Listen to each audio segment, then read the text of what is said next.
Good morning, everyone.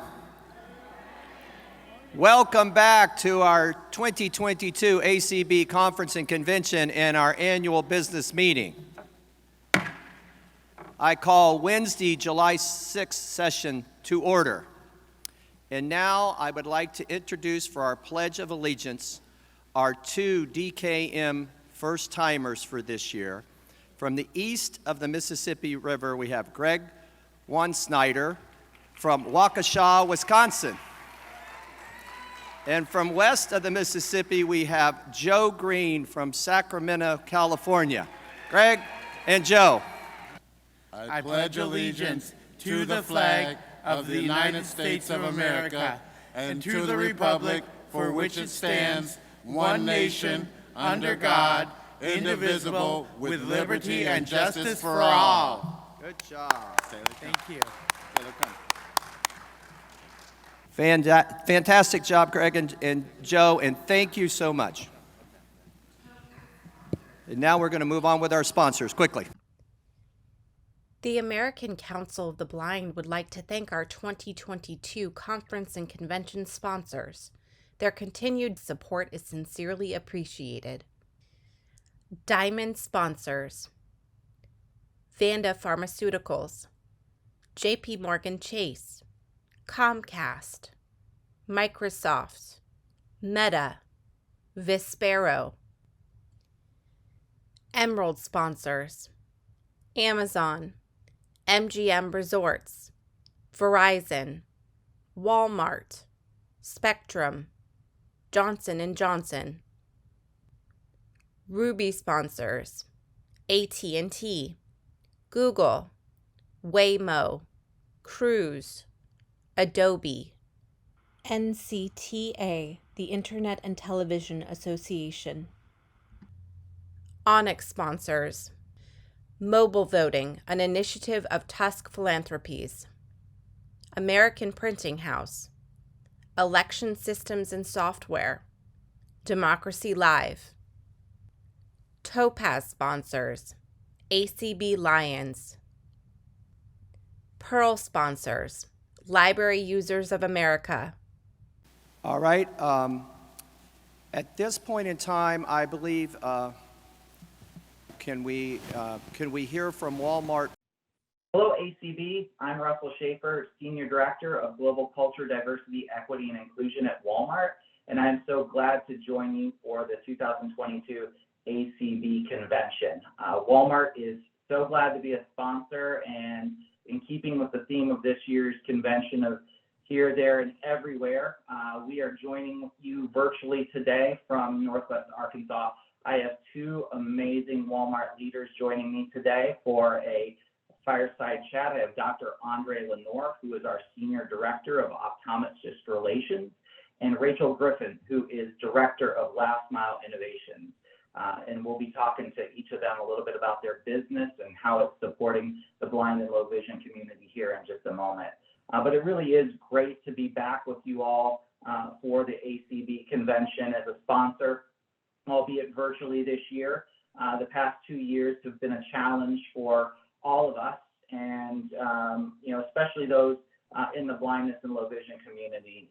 For me, myself, as somebody who lost my vision progressively, the pandemic caused a whole host of challenges around transportation and other things that Rachel will touch on in her remarks in a moment when it comes to online grocery and shopping and things of that nature, but also just the ability to be active and be moving. And I think, that's one of the things that Walmart is really proud not only to sponsor this year's ACB convention, but to be a sponsor of the ACB Get Up and Get Moving campaign.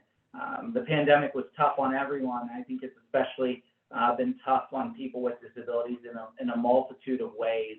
And I think one of the things that we really loved about what ACB was doing with Get Up and Get Moving was putting a real focus on well-being and physical activity and developing strategies and ways in which we can do exactly what the campaign says, get up and get moving, and really focus on our whole health and being active and focus on our well-being, especially coming out of this pandemic where so many people were isolated and didn't have some of the same opportunities for physical activity that we did in a pre-pandemic world. So a big shout out and a thank you to Eric Bridges and the entire team at ACB for your leadership and your commitment to wellness and health and overall physical well-being, and for the opportunity for Walmart to be a participant in that. So as we get started today, Dr. Lenore, I'd love to start with you.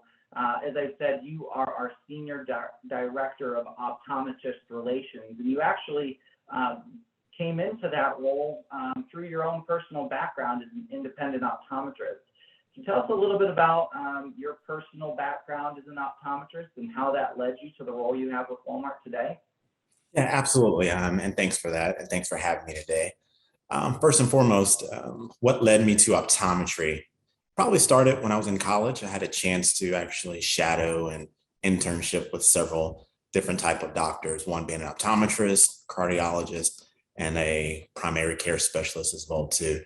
And optometry kind of led me to that direction to help people. I followed and I shadowed one optometrist, and he loved his career. It was flexible. He worked a 9 to 5. Patients loved him, and he made a great impact on the community as well too. So after that internship, I actually went into optometry school, and then my first job was actually with Walmart in the suburbs of Atlanta, Georgia. I was with Walmart for almost 18 years. I grew that practice, and it allowed me the flexibility to practice the way that I wanted to, and also to help my local community as well too. That help actually led me to different countries as well too, in which I partnered with VOSH, or Volunteer Organization Service to Humanity, in which we would actually service individuals in different countries as well too. So that's sort of my background. Thanks for sharing that, Dr. Lenore. So you certainly have firsthand experience, exactly the role that optometrists can play in the journey and the experience for people who are losing their vision, and the role that Walmart can play in having vision centers in most of our stores all across the country. So can you talk to us a little bit more about how you see Walmart being well positioned to play a pivotal role locally to support our customers from a vision center and optometry perspective, but also beyond that from a broader health and wellness and access perspective? Yeah, absolutely. One of the beautiful things about the optometrists within the Walmart community is that we're located across the country. We have close to 2,000 active optometrists within the Walmart locations, both independent optometrists and those employed by Walmart as well too. So with the footprint of Walmart, the access to care is just tremendous. The ability, not only that, we're local, where patients are able to make an examination quickly. In addition to that, most of the optometrists take the insurances of the community as well too.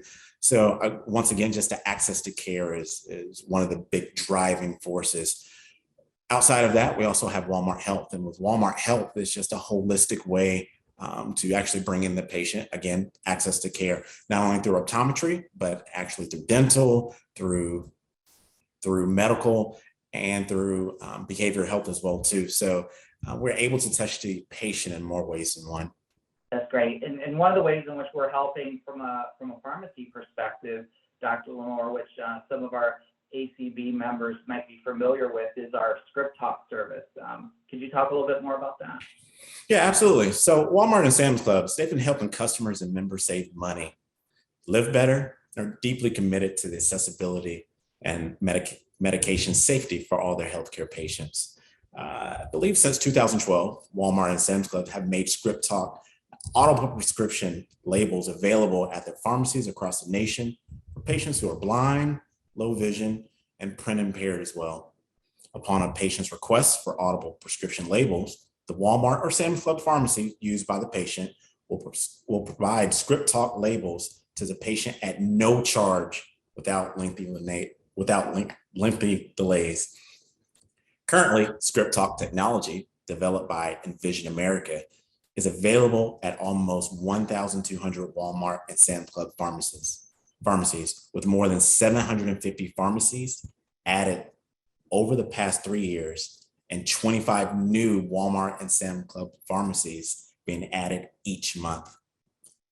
In addition, Envision America is a leader in pharmacy accessibility for blind, low vision, and print impaired patients for more than 20 years, currently serving more than 20,000 people.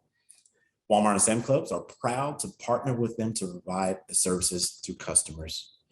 In providing Script Talk labels, the pharmacy places a label on the bottom of the patient's prescription bottle. The patient then places the bottle on a small battery-operated device called Script Talk Station. The Script Talk Station then reads the prescription information out loud to the patient, including the name, prescription number, drug name, dosage, use instructions, warnings, educational leaflets, and pharmacy information as well. That's great. Thank you, Dr. Lenore. And the Script Talk technology, for those who haven't experienced it before, really is fantastic. If you haven't stopped by the Envision America booth at the convention yet, I'd encourage you to do so. They're there demonstrating Script Talk. And as Dr. Lenore talked about some of Walmart's health and wellness services, you can also check out a Walmart Health and Wellness activation today on July 6th at the convention, where Walmart associates are providing a variety of health and wellness screenings. So please do check that out if you haven't already. So Rachel, we'll pivot to you now.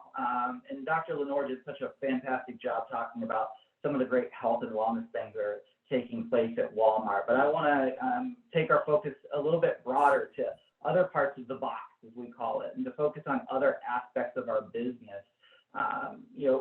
As I shared before, your title is Director of Last Mile Innovations.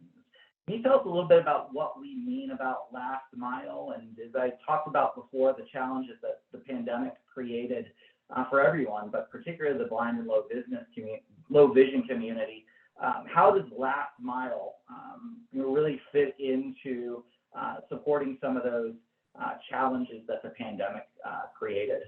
So my title, like you mentioned, is innovation, but there's really been a ton of innovation in last mile. The company has rolled out in-home delivery where associates come into your home and actually load your fridge for you. We've rolled out express delivery, which was propelled by the pandemic, where we deliver to your house within 2 hours or less.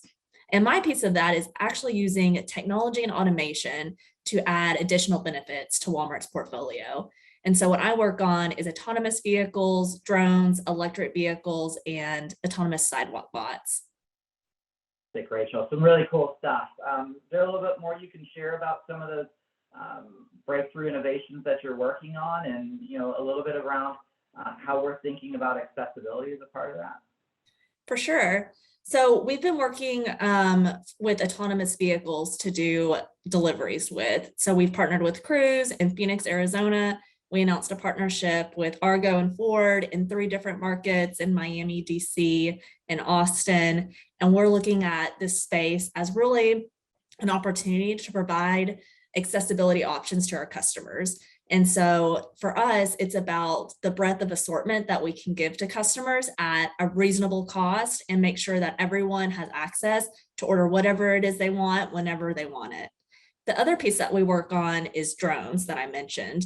One of the companies that we work with, a company called Zipline, we've been partnering with them in Pea Ridge, Arkansas, and they started in Africa moving blood supplies and medicine in the country. And they can actually go about 50 miles or the range of the state of Connecticut.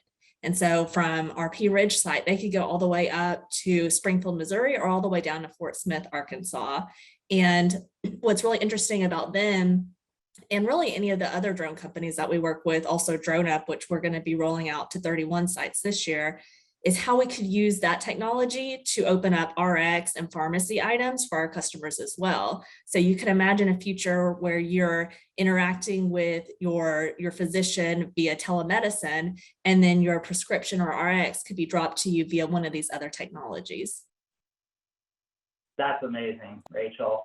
And I think, for the blind and low vision community, something I know firsthand from my own experience, transportation constraints can be, difficult barriers to overcome. So a lot of the things that you just talked about the ability to buy online, pick up in store, or have delivered through a variety of features, including drones and autonomous vehicles. Just really game-changing technology, not only for the average Walmart customer, but particularly for those with disabilities, those who are blind or low vision. I think one of the things we're focused on is, removing friction from the system and creating convenience. But, it's true that one person's convenience can be another person's access. And so while we're, really doing some really innovative things for the general market, we're really changing the game for people with disabilities. So really cool stuff. Thanks for everything you and your team are doing. Thank you. And Russell, you hit on something there I'd like to mention too, on transportation. So obviously we're focusing a lot on delivery, but there's this whole other side, particularly of the AV business, where it's about transportation and people movement. And that's where a lot of these companies started as opposed to goods movement. One of the first early tests that we did was with a company called Waymo, which is Google's self-driving car project. And that was using autonomous vehicles for customers to come pick up at our stores. And so that would be a customer that takes an AV, place the pickup order, and actually, is transported to the store in an autonomous vehicle to collect it. And so it was a different use case for us, but really interested to see how that technology can also enable moving people and not just moving goods. So it'll be able to solve both problems for us.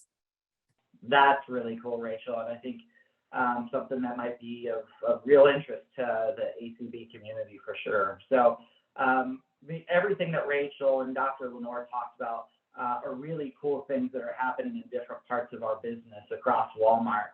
However, none of this is possible without an enterprise-wide focus on accessibility. And so that's an area where Walmart really doubled down last year on Global Accessibility Awareness Day 2021. Walmart announced the formation of our first Accessibility Center of Excellence to focus on physical and digital accessibility across our enterprise for both our associates and our customers.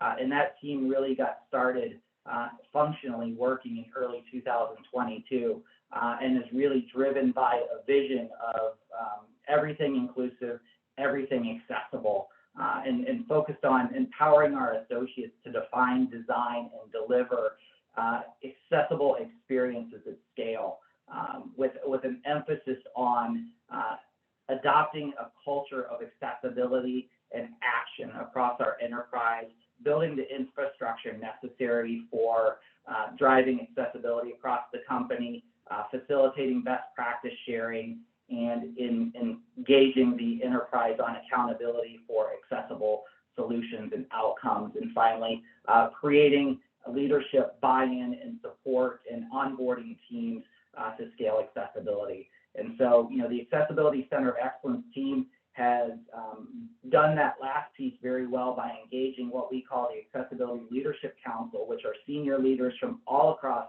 the Walmart enterprise who are focused on driving accessibility deeper into the ways of working in everyday strategic planning and execution of their various business segments. And the ACE team, as we affectionately like to refer to them as, is hard at work on a number of different products and projects focused on tools, training, and testing that will really help us deliver on that vision of everything accessible, everything inclusive. So more to come on that. We definitely would like to have the opportunity to come back and tell you all more about our progress and milestones in accessibility at a later time. But with that, we will leave it here for now. Dr. Lenore and Rachel, thank you both so much for joining me today. ACB members, thank you so much for having us, and we look forward to having you shop with us at Walmart. Have a great day.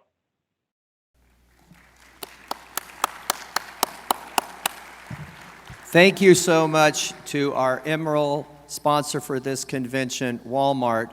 In addition to being an Emerald sponsor of our convention, they're also a $25,000 health hero for our Get Up and Get Moving campaign. And I just want to give a special shout out to Kyle Dixon, the regional manager here in Nebraska, with his team of himself and Holly and Scott, who came over on Sunday to help us with our pedestrian bridge walk. We had over 80 people walking, and Kyle and Scott and Holly were there. They took pictures with us with the troll. They walked across the bridge, and they'll be in the exhibit hall today, so please stop by, get your screenings, look at their products, have a conversation with them, and this is a relationship that will continue to grow and flourish with the American Council of the Blind and Walmart Corporation. So thank you so much. Before we introduce our next guest, I want to just remind everybody that in the marketplace today, how many of you are interested in our national parks?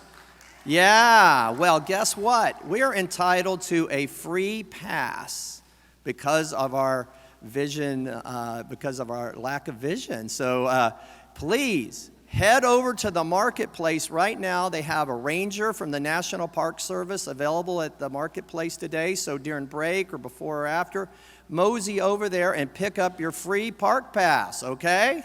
Let's do it. Let's get out there and enjoy our national parks. Now I'd like to take this opportunity to introduce a tremendous friend of the American Council of the Blind. Our diamond sponsor for today is Comcast Universal. And I'd like to introduce the Senior Vice President of Accessibility for Comcast Universal, Tom Lakowski. Let's hear it for Tom.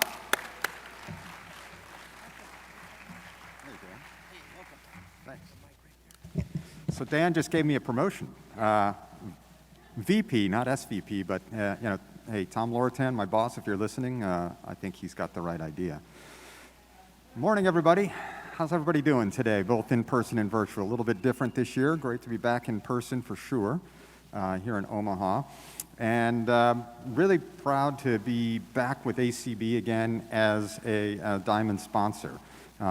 Great to follow my good friend Russell Wilson and the team at Walmart doing some great work.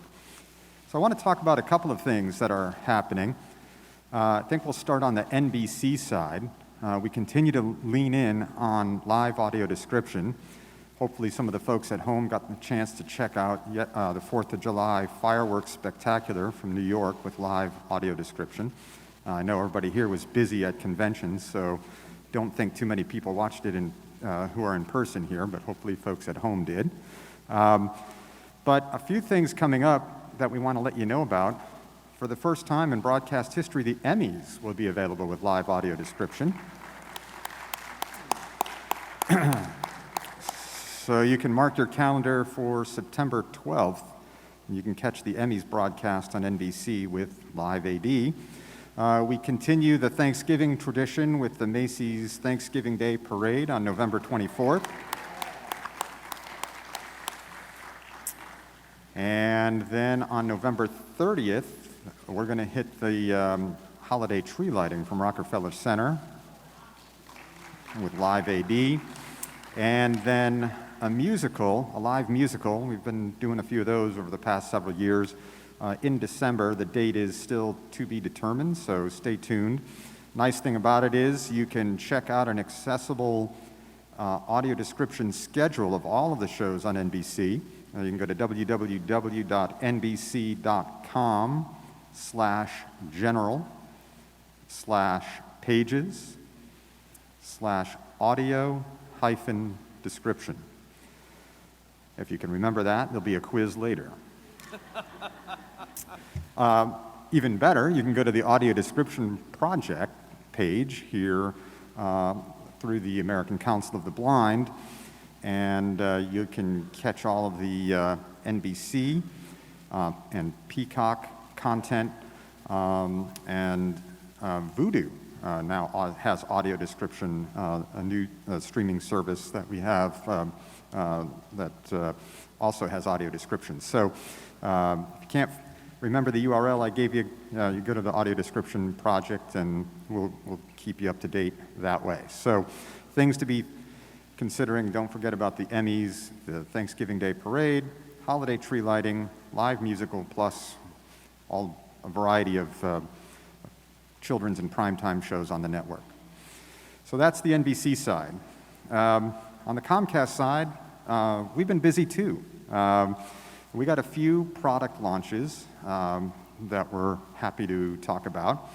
We have a new large button voice-enabled remote control coming out in late August. And this is our first large button remote with voice. The current product was a third-party product that predates my joining the company 10 years ago. But now we have a Comcast-designed large button remote, which actually was informed by focus groups that we did years ago at an ACB convention.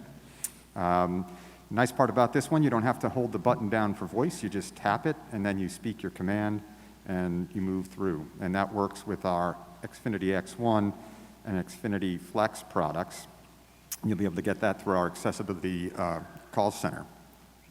And a lot of different features that we put into that. You don't have to take the back off to change the batteries. You can slide the back down so you never lose the back. I've always taken the back off of those things and you drop them and you can't find it. And then it's got some convenient tabs to lift the batteries out. So arthritis and other dexterity challenges, folks with those dexterity challenges needs are met with that remote as well. So look forward to your feedback as you get that product. The other one that we want to announce is we actually partnered with Hisense, which is a consumer electronics manufacturer, and we are now in the TV business. We have something called X-Class TV.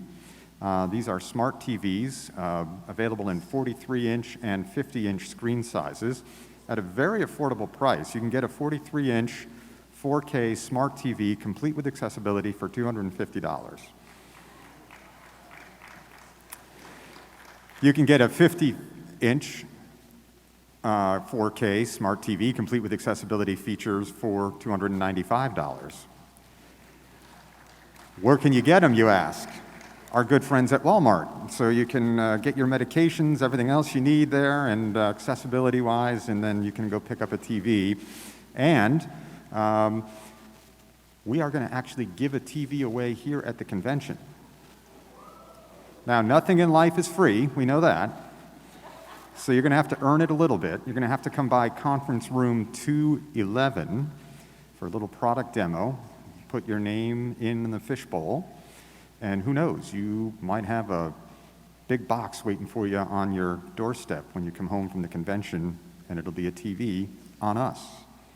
So hopefully we will see you. We'll be in conference room 211 from 9:30 to 12:30 today, and again from 9:30 to 12:30 tomorrow.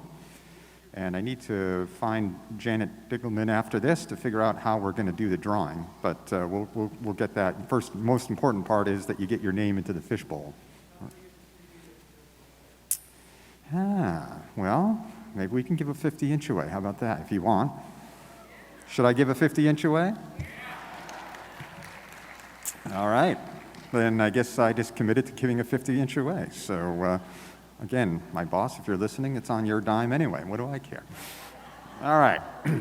Well, since we have folks in person who will be able to see the TV, I know that we have a virtual audience as well. So we put a quick video together that highlights some of the features of this TV, our product experience group. So you're going to hear now from Eve Hippolyte, who is one of our product experience storytellers, and she is going to let you know what this TV has in store for you. Text, PX, Product Experience.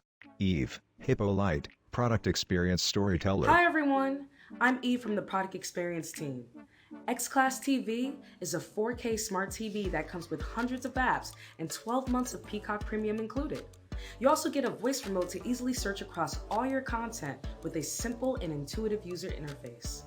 In this product experience, we'll look at an accessibility overview of X-Class TV. Hardware overview. Wireless devices. X-Class TV is built on the same global technology platform that powers Comcast entertainment and connectivity products and services, including Xfinity X1, Xfinity Flex, SkyGlass, and SkyQ. There's no physical set-top box, and everything is built right into the TV. Panel on back. You can connect devices such as gaming consoles, DVD players, and others into one of the 3 HDMI ports. And you also have the option of connecting a digital antenna to watch live local television stations over the air. Accessibility features. Activation. Accessibility starts when the customer turns on the TV for the first time. Many users prefer to be talked through the activation process. Setup. TV activation with voice guidance or the talking guide is enabled by default for all users, permitting them to turn off if desired. Text. Voice guidance enabled. Time to start exploring. A better entertainment experience is waiting for you. Remember, you can update your setup at any time by going to Settings, Meet Your New TV button, 1 of 1. Accessibility settings. Navigating to the settings menu, you'll notice the accessibility is prominently featured. At the very top of the page is the quick settings, which is automatically filled with your frequently used settings. Scrolling through the accessibility settings menu, you'll find closed captioning, audio description, voice guidance, and voice guidance speech rate.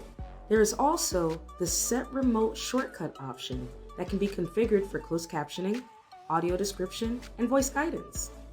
I have voice guidance set up as my remote shortcut.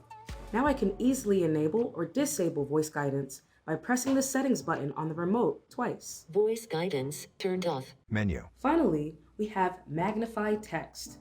Enabling this feature addresses both high contrast and increasing text size. Toggling it on and navigating back to the home page, now the focused item text is highlighted in a large white box at the bottom of the screen with black text. Menu. Another feature I'd like to highlight is dynamic sound, which can be found in the picture and sound section of the general settings menu, underneath audio settings. Toggling Dolby volume surfaces dynamic sound, which allows you to tone down the loud sounds in shows and movies that may be jarring, critical for those with sound sensitivity. And we have enhanced dialogue, which separates the audio track from the background sounds, making it more easily heard. Why accessibility? At Comcast, we believe in integrating accessibility into product development early and often, partnering with teams to deliver a truly inclusive experience. Inclusive products are better products, and we're excited about the future of accessibility at Comcast. She grins. Want to learn more about accessibility? Visit px.comcast.com for more product experiences. Text. PX. Reminder of some other apps that we have. The Xfinity Stream app for watching TV when you're not watching on a regular TV with a set-top box.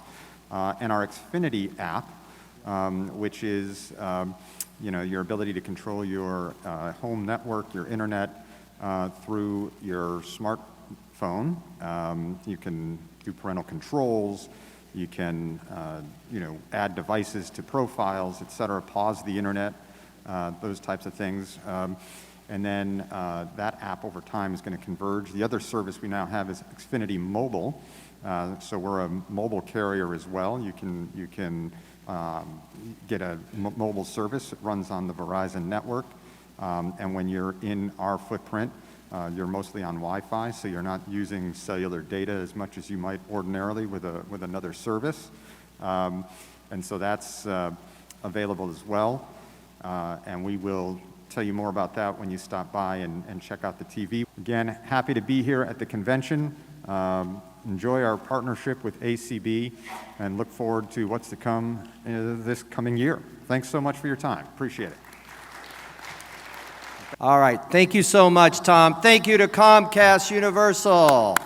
What a wonderful partner. Did anybody enjoy the audio description of the Olympics here over the last year? Let's give them a big hip, hip, hooray. All right, thank you, Tom. But now we would like to introduce to you Sylvia Stinson-Perez, Chief Program Director for the American Foundation for the Blind in Arlington, Virginia. Sylvia, welcome to the ACB Conference and Convention. Thank you, Dan. It is so wonderful to be with all of you. I wish I could be there in person, playing goal ball and eating steak. I'm super envious. I was planning to be there, but I bet a bunch of you could guess why I'm not there. So, but maybe next year for sure. But I want to congratulate ACB on your commitment to ensuring that everyone has access to being there, this hybrid, even though you're having technical challenges, that creating that opportunity to ensure those who couldn't be there have the opportunity to connect. And to follow up with that, I just want to really commend ACB on all you've done over the past couple years to really create this incredible, inclusive community. I really believe that our community is stronger and way more connected. So it's one positive thing that has come out of COVID. So congratulations on really just making a really incredible impact on the lives of people who are blind. I'm just truly convinced that, especially over the past couple years, but through engagement with consumer groups like ACB, that people have met mentors and friends that have really helped increase their confidence, their advocacy skills, their technology skills for sure. The AFB Blind Leaders Program, which I'm so just fortunate to be a part of, and is entering into our third year, really strives to help people develop greater confidence and skills in leadership as people who are blind. And we all know how challenging navigating leadership opportunities are when you also have the challenge of vision loss. So we really attempt to provide strategies to help navigate that journey. We've had several ACB members participate in the Blind Leaders Program, which has been just wonderful. I wanted to share a few benefits of mentoring and mentors. As I know, ACB is also working on developing a formalized mentor program, which is exciting to me. So here are some things that we've identified. Increased self-confidence, as mentors tend to help push us a little out of our comfort zone. Increase self and community advocacy efforts. Skills and connections to build personal and professional networks, which may lead to finding new jobs or expanding our options. Learning adaptive skills for life, just adapting to vision loss, and especially on the technology front. And increased interest and pursuit of leadership opportunities. So those are just a few of the benefits that the Blind Leaders Program brings, as well as just connecting with mentors brings. I've really been blessed to have some great mentors in my life, and I'm just gonna call out a couple who had significant impact on my life through my involvement with ACB. And those are Paul Edwards and Jim Trott. And I have known both of them for many years. I'm not going to name the number because that'll make them seem old, but many years, and they have had such a positive impact. And so I encourage all of you, if you don't have a mentor, find one and connect with them and really set goals and allow them to help you get out of your comfort zones and push to your next level. The next cohort of the AFB Blind Leaders Program has been selected. We're actually kicking off this week. And so we're really excited. We have 50 people, 25 mentors and 25 fellows. And our next cohort will open again early next spring. So look for the application on our website at afb.org. This program, just as a note, is focused on mid-level career folks. So we hope that you will all consider participating.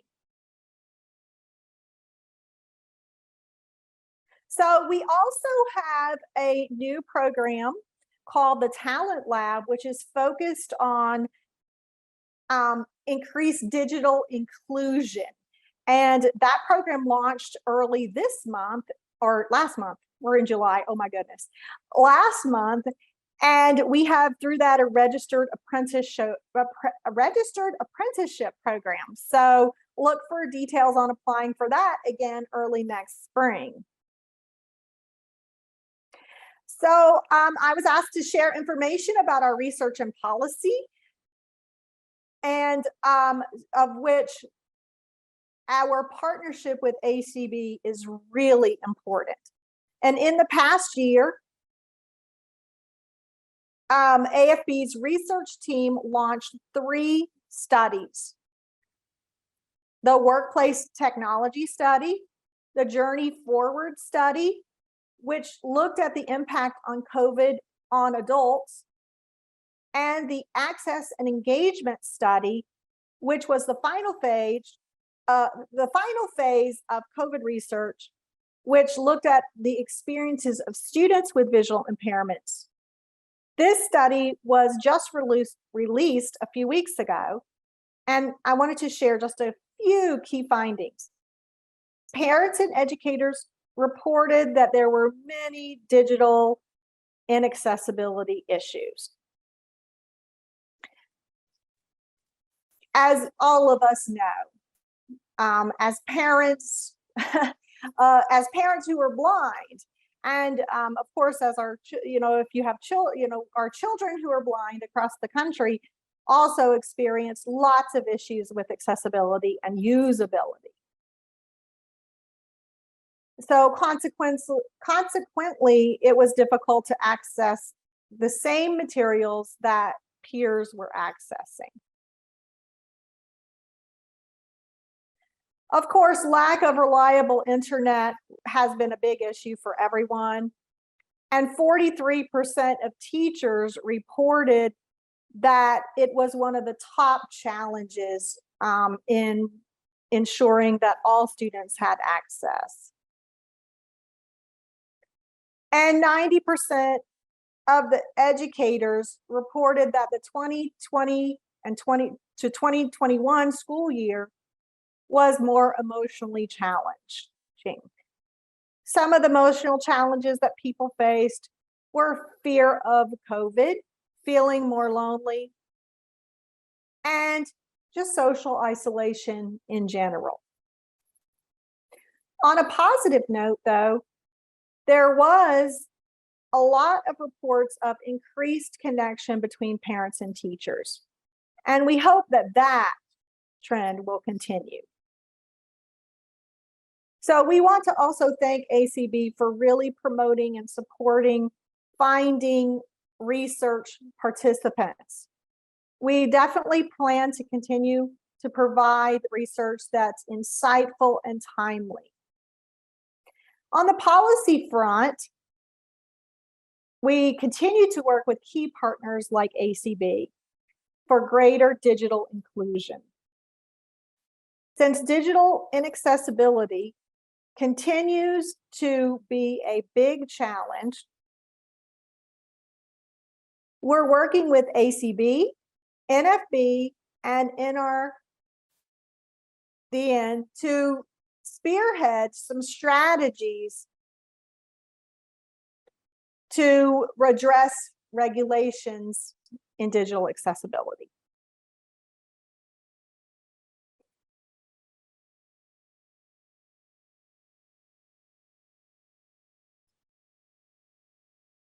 I'm sure that you're going to hear way more about these kind of policy efforts at the convention, and you too can play a part. So advocacy is really important, and we encourage all of you to get involved. We worked together to develop a strategic alliance with over 20 cross-disability organizations to address web access regulations. And we'll continue to work to gather more support across the disability community. In the coming year, AFB with partners will continue to identify additional research and policy advocacy needed to accomplish the change we seek. We're grateful for our strong partnership with ACB. Collaboration and partnership are crucial to ensure we're able to accomplish the incredible goals that we all have for policy and advocacy. To learn more about AFB, you can visit afb.org. And if you want to connect with me specifically, you can find me on LinkedIn at Sylvia Stinson-Perez, or email me at, I'm going to give you the easy version, sperez, S-P-E-R-E-Z, at afb.org. Please enjoy your convention. It's such an exciting time to be able to connect and enjoy and find mentors and friends. Thank you so much for the opportunity to be with you. And I hope to see many of you applying for mentor or fellow positions within the AFB Blind Leaders Program, and to see you at next year's convention. Thank you so much.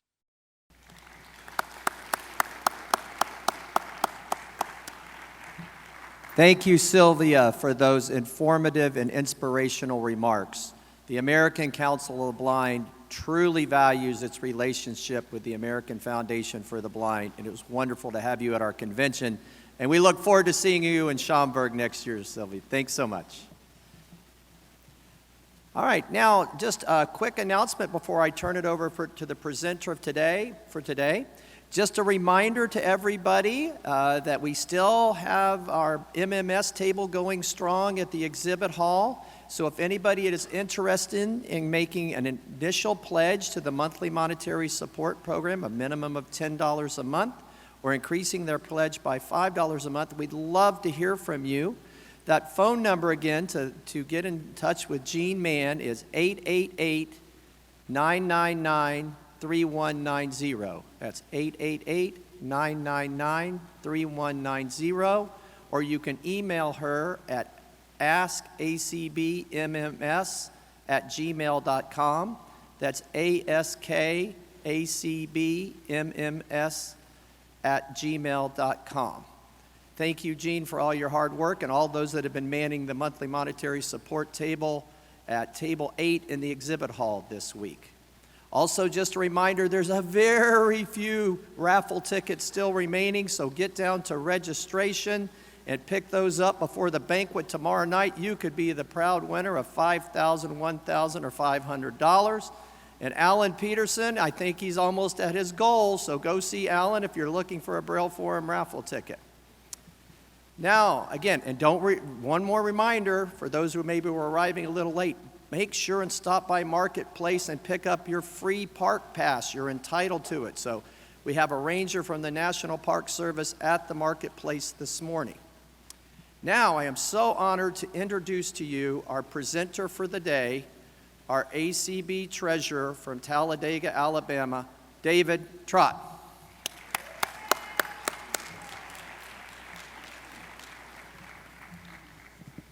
Dan's shorter than I am. I had to pull the mic down. Good morning, everybody. Before we get off into our program, I want to take a minute of personal privilege as your treasurer. You know, I'm always asking you for money, and don't worry, I will again. But, you know, and I'm telling you the expense we have, but I don't tell you how good a stewardship we keep on our money. And one of the greatest things that we have is our employees. I want to tell a couple of stories, and then I want to ask you to help me with something at the end. I've had some conversations. All of our employees put in extra, and I'm not going to mention every one of them, but I want to start out with one of our contractors, Larry Gassman, who is a new one. I don't know if he really knew what he was getting into, because he puts in far beyond the contracted hours we pay him for. Same with Rick Morin back there. Rick's an employee, and he puts in more than we pay him for. Then I was having an interesting conversation with Clark Rackford the other day, and he said something that stuck with me. He said, at 5 o'clock the phone stops ringing. And he said, I start to work on something, and he said, all of a sudden I look down and it's 7 o'clock. This is a fine example of the type of employees that we have. I'm always, Nancy Becker will call me on a Saturday, and of course I'm not her boss, Eric is, but I say, go home, Nancy. It's great to know. And then the last thing I'm going to say before I ask you to help me with something here is I had a conversation. Eric Bridges, I have concerns about our employees all the time that they're overworked. And of course, we got a couple of vacancies. So I wanted to talk with Eric about those, but he wasn't getting in till late that Thursday night. So he called me before he left. And we were having this conversation, and he gave me the best example of our employees that I can think of. Major corporations would love to have them. He said, David, at 15 to 5, you're not seeing people packing their stuff up, getting ready to go. He said, 5 o'clock doesn't happen at ACB. And that's the kind of employees that we have. And that may be our biggest expense every year, but it's also the greatest asset that we put out from ACB is our employees, because they're doing the day-to-day operations that no board member or no member could do on their own. So when you think about those guys on a committee meeting at night, think about it. They're there because they're believing in the mission of ACB, not because it's the job that they have. Now I'm going to ask you, if you would, to stand and by your applause, show your appreciation for our great employees.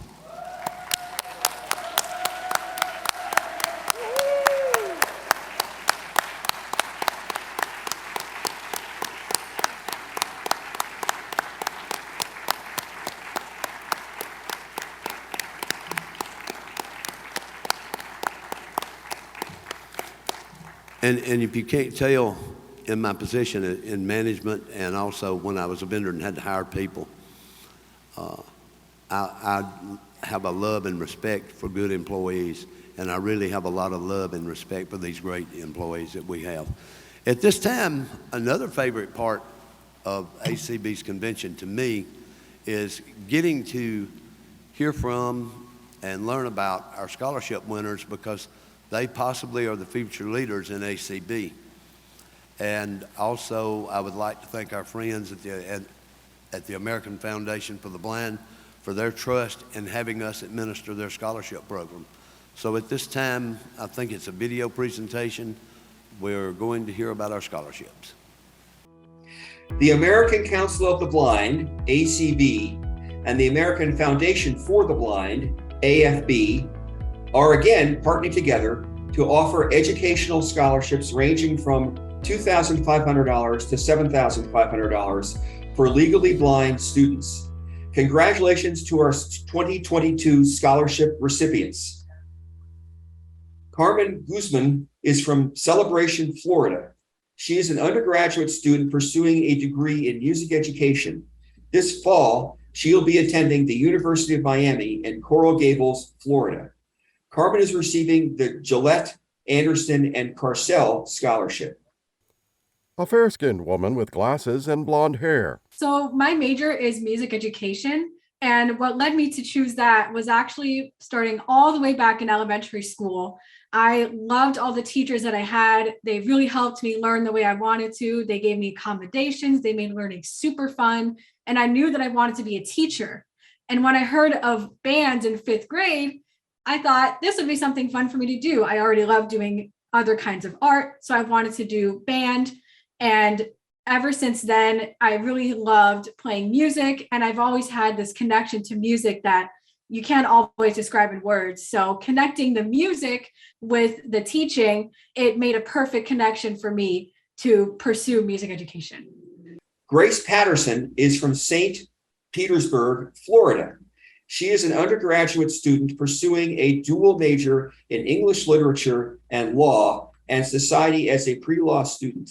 This fall, she'll be attending Florida Atlantic University's Wilkes Honors College in Jupiter, Florida. Grace is receiving the Dillon Scholarship. A white woman with glasses and short hair. I became interested in the legal fields because I've seen the kind of discrimination that not only the blind and visually impaired community has faced, but the entire mental and physically handicapped community.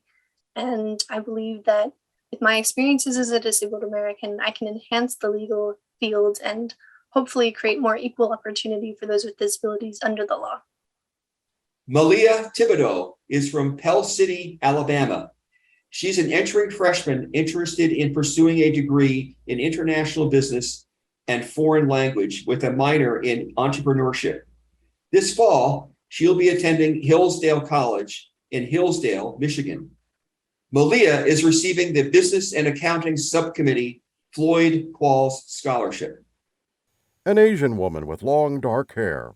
Well, I became interested in studying international business and foreign language because it's an interdisciplinary field of study where I can study both the principles of business and the complexities of foreign policy, language, and culture. I've always been interested in learning how businesses are structured and how to market and manage enterprises like that. And then I've always had a passion for studying history and language. So I just decided to combine the two together.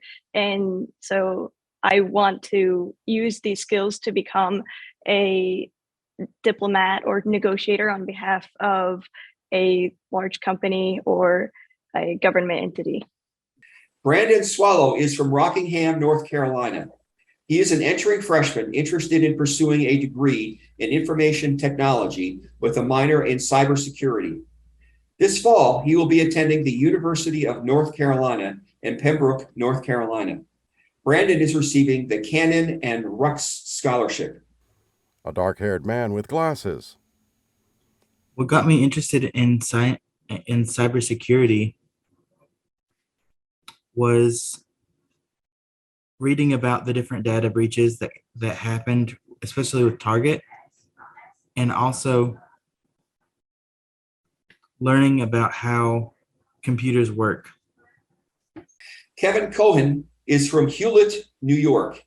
He is an undergraduate student pursuing a BS in accounting and a BA in economics. This fall, he will be attending Binghamton University, State University of New York. Kevin is receiving the Ross N. Pangier Scholarship. A white, red-haired man with glasses. So in college, I'm studying accounting and economics on the pre-law track. Originally, I got into law and litigation through mock trial and debate in middle school and high school.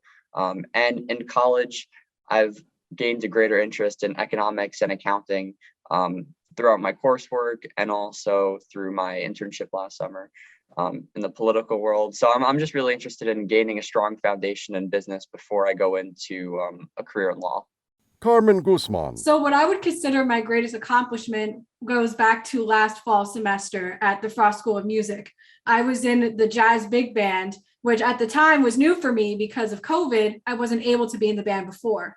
But not only was I able to play trombone in this big band, I was able to arrange a piece for the band, which was a huge deal for me because this school was so selective and it was such an honor to be picked out of the band to premiere a composition in the concert program. So I wrote a composition last year called Meant to Be. It's a jazz bossa nova tune, and I was able to write a big band arrangement for it. There were about 20 musicians in the band, and I wrote it all out during the semester, and we played it as a group, and we were able to premiere it at the concert, which just made me so happy and grateful, and it was such an amazing experience putting it together. Brandon Swallow. My greatest accomplishment is graduating with an associate's degree before I got my high school diploma.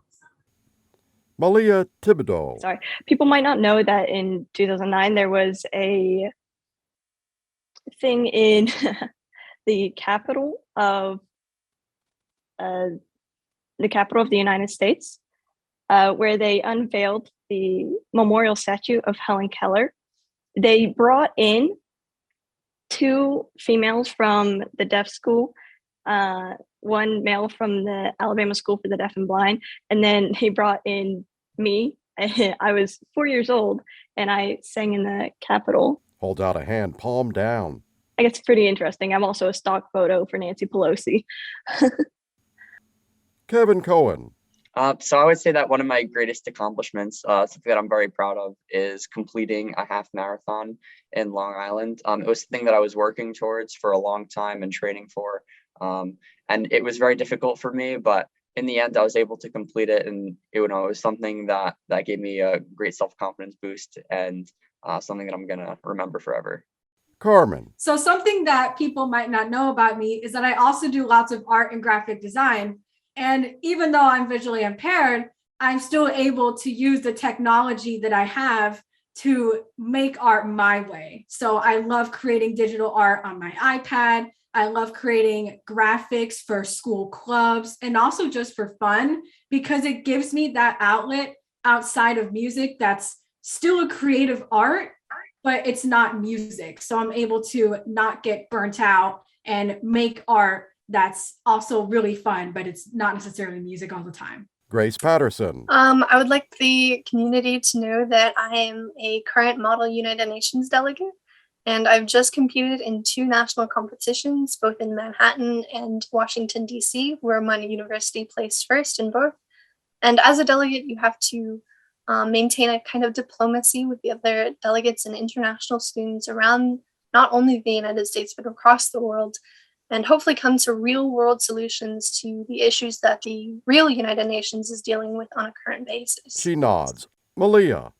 Well, I can't really pin down one solid accomplishment. I feel like this last year for me, which was my senior year of high school, has been difficult for me both personally and academically. I feel like my adoptive parents, they're amazing. They've had a few health issues which have made it harder for them to help me, which they still do. They're very amazing. But so I've had a few personal issues with that. And then academically, it has been very challenging. It's been the hardest yet.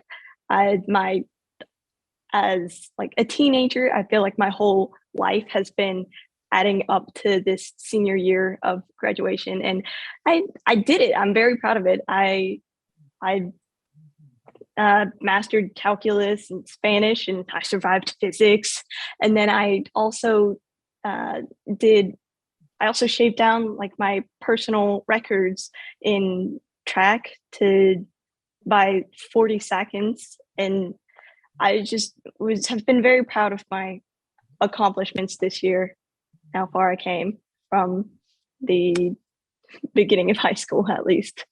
Brandon. I graduated with my associates and my high school diploma on the same day.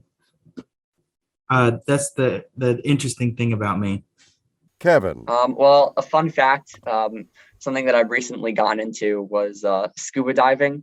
This past semester in college for my wellness credit, I took a scuba diving training course. A logo, ACB in print and braille, American Council of the Blind, together for a bright future.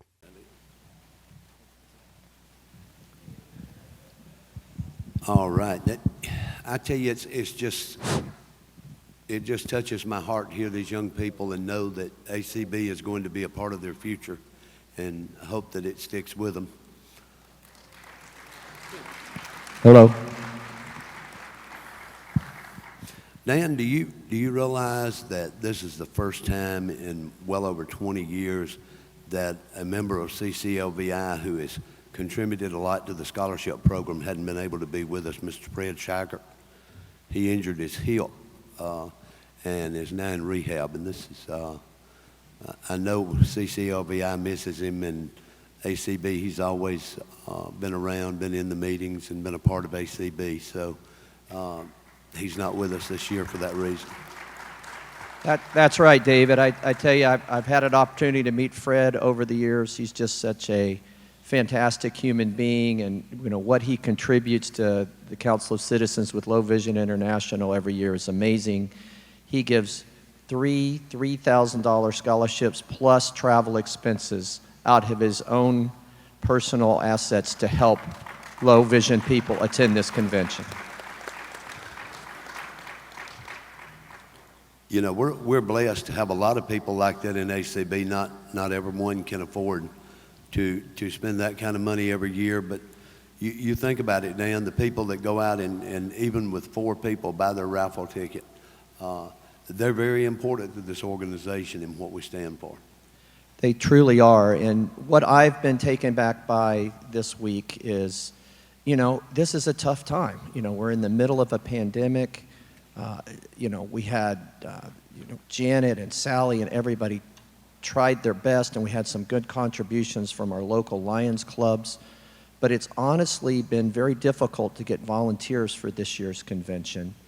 Yet what I've seen over and over and over again is our own personal members taking that extra step, having that kindness, and reaching out and making sure their fellow members get to where they need to go. It warms my heart every day when I just see everybody getting to the elevators, getting across that sky bridge, and getting to this general session ballroom.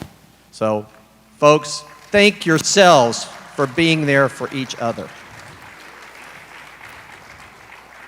And I have to share just a story that there was a couple who have an autistic son who is in a group home here in Nebraska.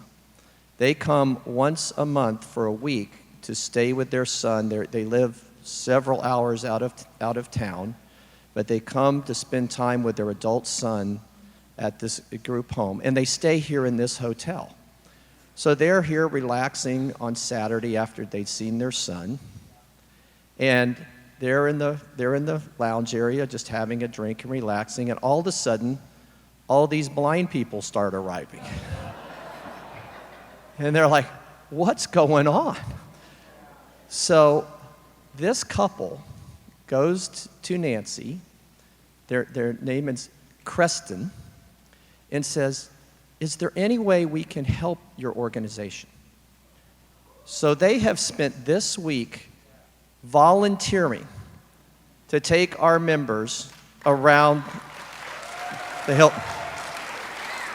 They go see their son in the morning, and then they come back and they help our members all day long. And so Clark Rockfall, our Director of Advocacy and Governmental Affairs, again, going that extra mile, right, David? Yeah. Met the Christians, and he was so impressed with them, he has invited them to join us tonight at our banquet. And he's paying for their dinner. So, you know, again, it's just kindness. It's just people out there going that extra mile to do the right thing.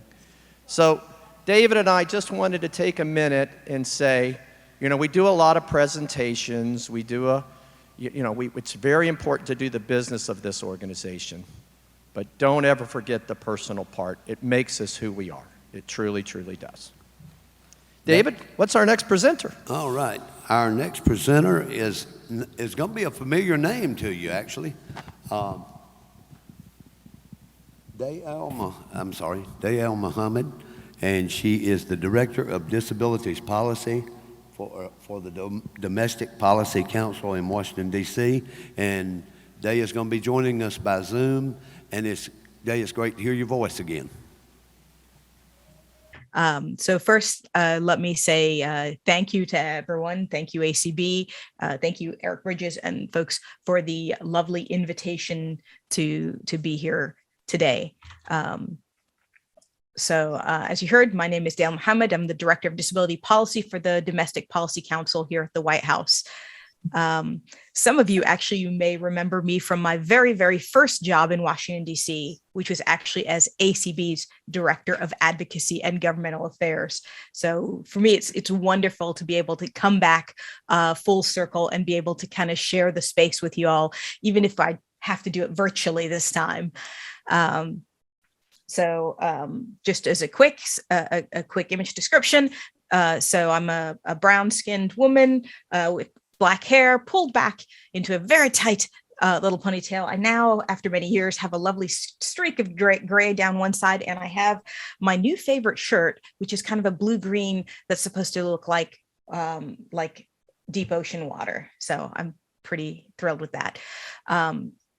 So I appreciate the opportunity to be here and to kind of share with you a little bit about the administration's priorities and the president's promises as it applies to folks with disabilities.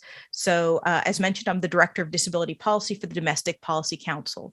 So the DPC, just to tell you a little bit about it, is, if you think about it, is the core component, and that in many ways we think of as driving policy within and across the federal government. It's currently headed by Ambassador Susan Rice. And so basically, if it has to do with disability policy, and it's coming from anywhere in the federal government, at some point it's going to cross my desk. So in short, that is kind of what the Domestic Policy Council does. We have a health team, we have a COVID team, we have an immigration team. And so it's a neat mix, and I end up ending up working across teams with a lot of other amazing folks who are absolutely committed.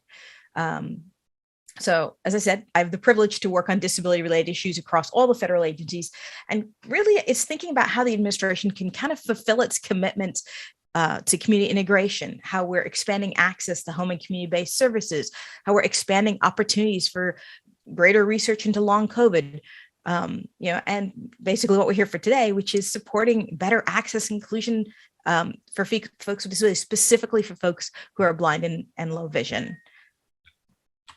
Pardon.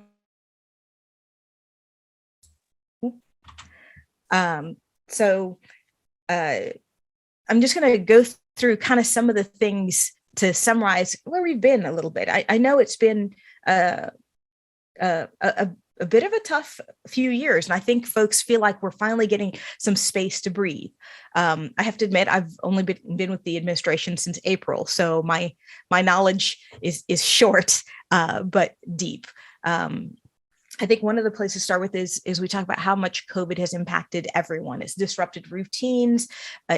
It's increased social isolation, anxiety, and for young folks, it's actually impacted learning loss. And I think one of the things that really has been key for top of folks' minds, particularly parents, is that 1 in 3, high school students reported persistent feelings of sadness or hopelessness, and more than half of parents expressed concern over their children's mental well-being. And so about a year ago, the president signed the American Rescue Plan into law. And the American Rescue Plan provided funds.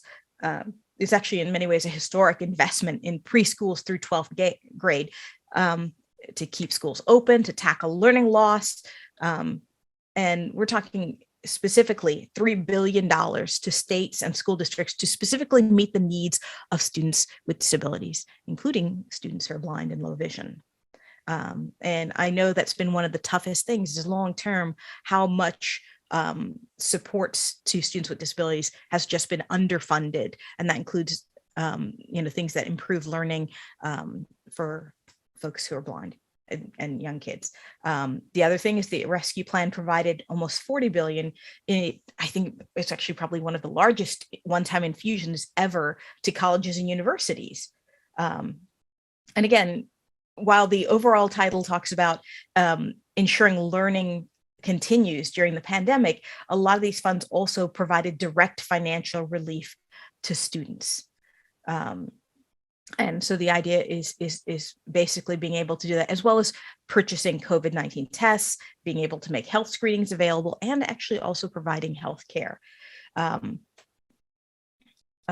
to enable students to even continue to get back on their feet after these 2 hardest years. The president's paused federal student loan payments and interest and collections. No borrower with a student loan held by the Department of Education had to pay a dime on their student loans. And beyond that, the Department of Education has approved nearly $26 billion in targeted debt relief to more than 1.3 million students.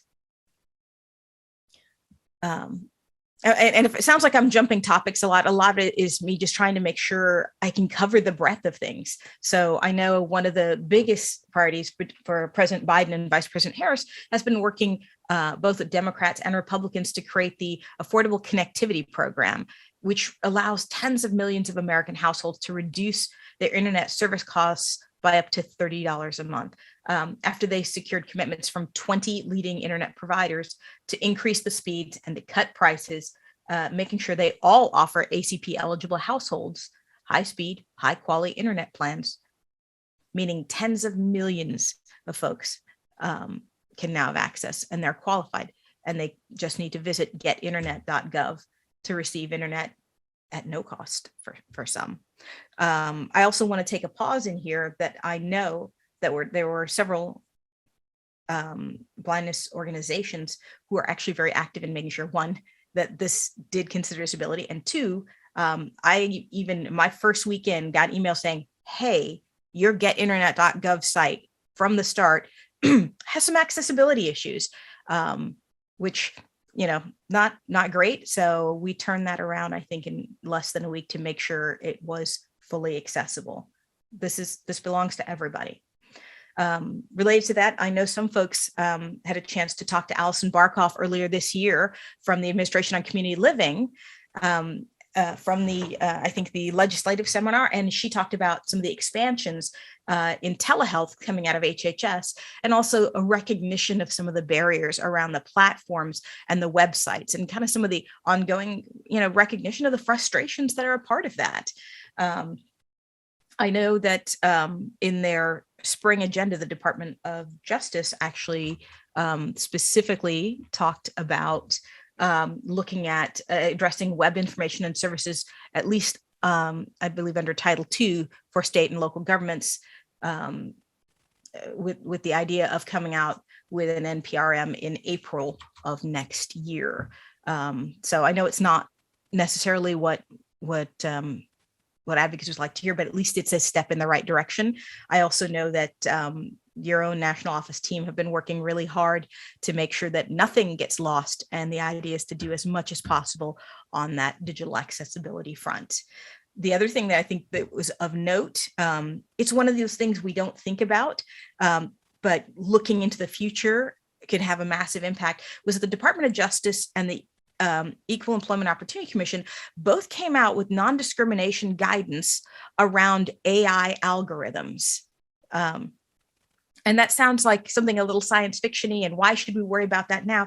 But when we see more and more employers starting to look at these automated systems that determine who could be a good employee and who cannot, based on a test, and if that tests that test is based on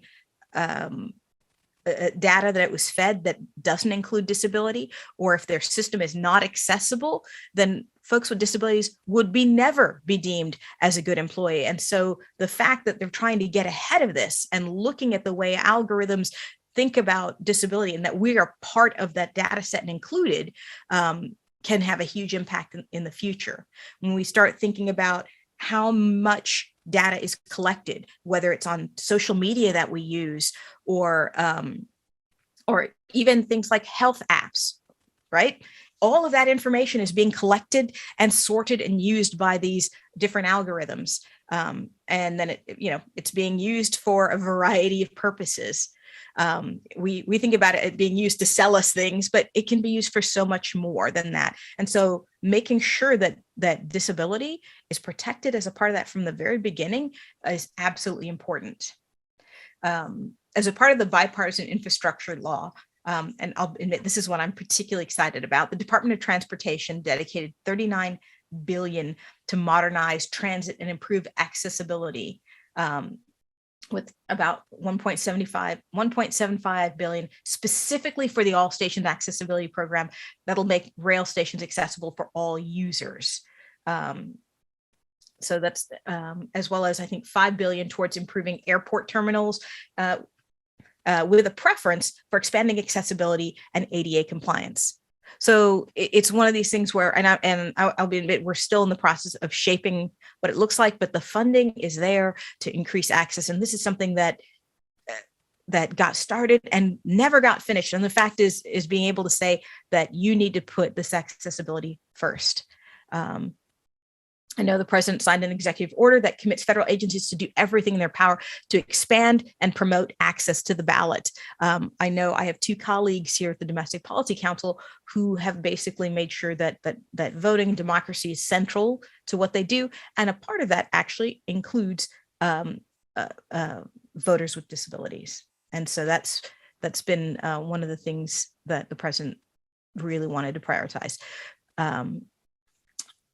And just this last year, one of the others is the president signed a comprehensive executive order on advancing diversity, equity, inclusion, and accessibility across the federal workforce.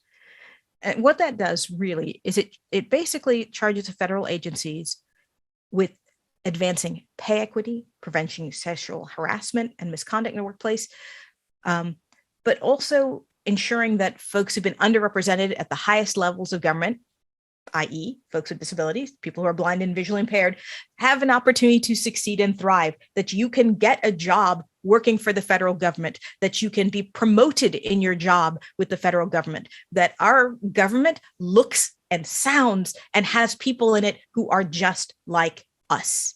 And again, I've been working with my colleagues on that with the Office of Personnel Management, going, all right, we have an executive order.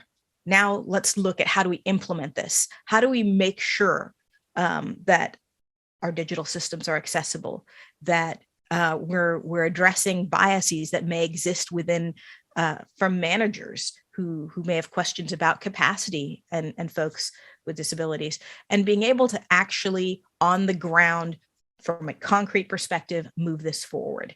I think that just hit its 1-year anniversary mark with a report, I think just this last week.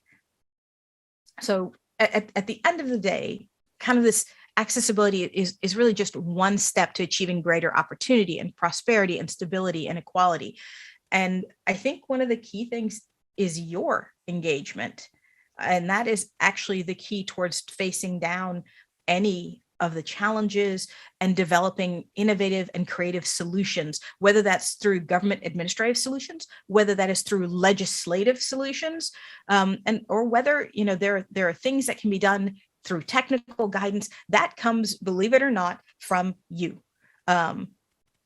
When we have those kinds of conversations and engagements, when Eric or Clark call my office and say, hey, Day, what about X, Y, and Z?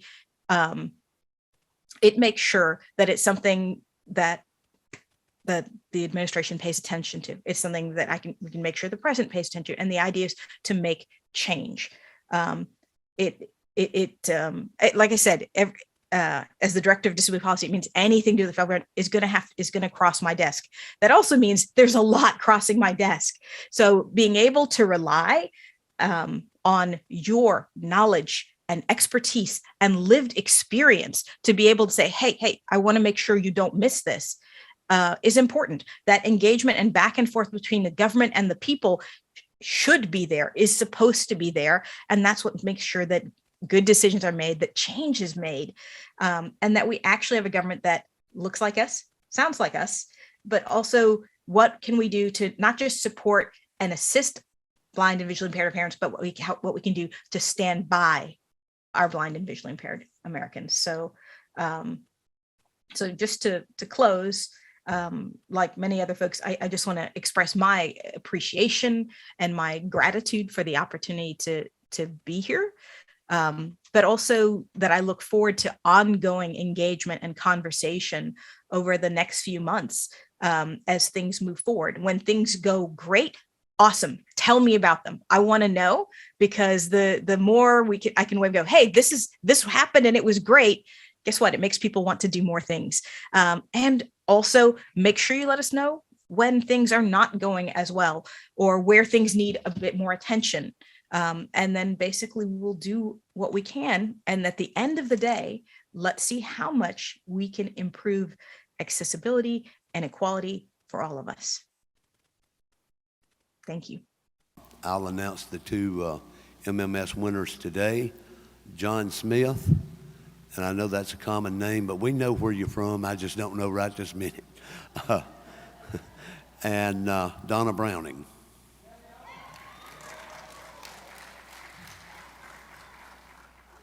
And by the way, they say my voice is kind of strange to people sometimes. So I'm going to say that last name again. That's Browning. Sorry, Donna Brown. You know, yeah, Pat Sheehan and I have a great relationship. We're always bantering back and forth. So I'm going to be emceeing the banquet instead of Patrick. And Patrick says, you know, David, I spent 17 years on the board. Do you think I need to send you a list of my accomplishments? And in our normal banner, I said, no, Pat, I think I can remember both of them.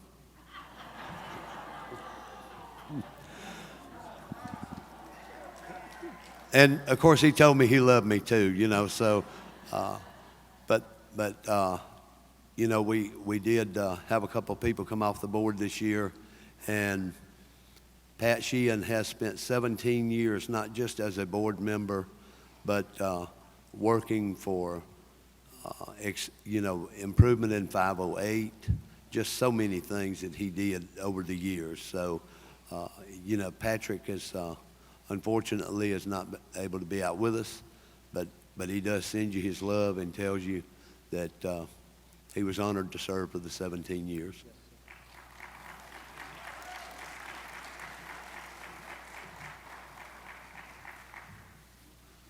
But I got a friend in Kentucky. He's always asking me about, I talk about trailer parks in Alabama. And he's always asking me what's going on in the trailer parks. Well, you know, Rhonda and I, we inherited a farm, and neither one of us are farmers. So we turned it into a trailer park. And then we had this guy come and do a write-up from the newspaper. I didn't realize that you weren't wealthy in Alabama till you owned the trailer park.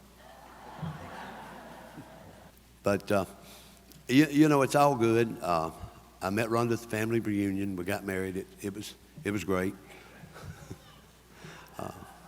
You know, we're really not backwards in Alabama, though. We got Redstone Arsenal space things going on. You know, we thought we were going to Mars and ended up on the moon, but we're okay. David, the other thing, just honestly, I really want to take this opportunity as well. You mentioned Patrick Sheehan and his service on the board, and he's termed out after his latest 2-year term. I think he's had a previous 2-year term. No, so I'm sure we'll probably haven't seen the last of Patrick, but yeah.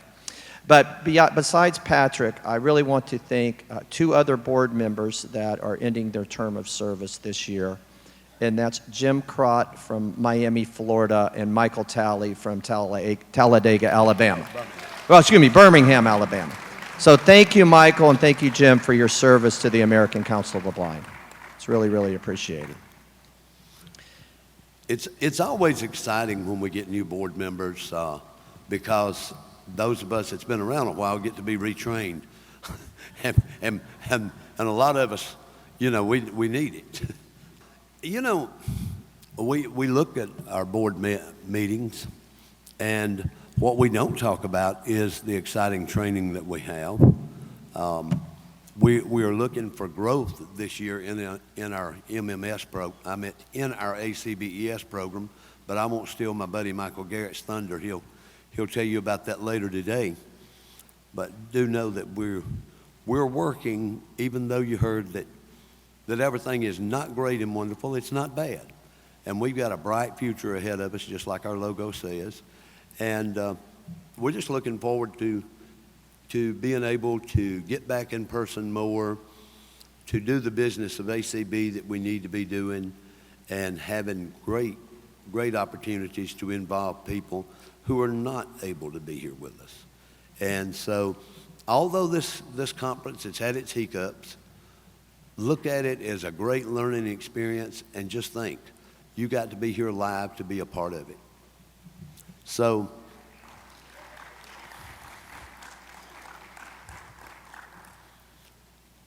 you know, it's great not only to see people we've seen for years.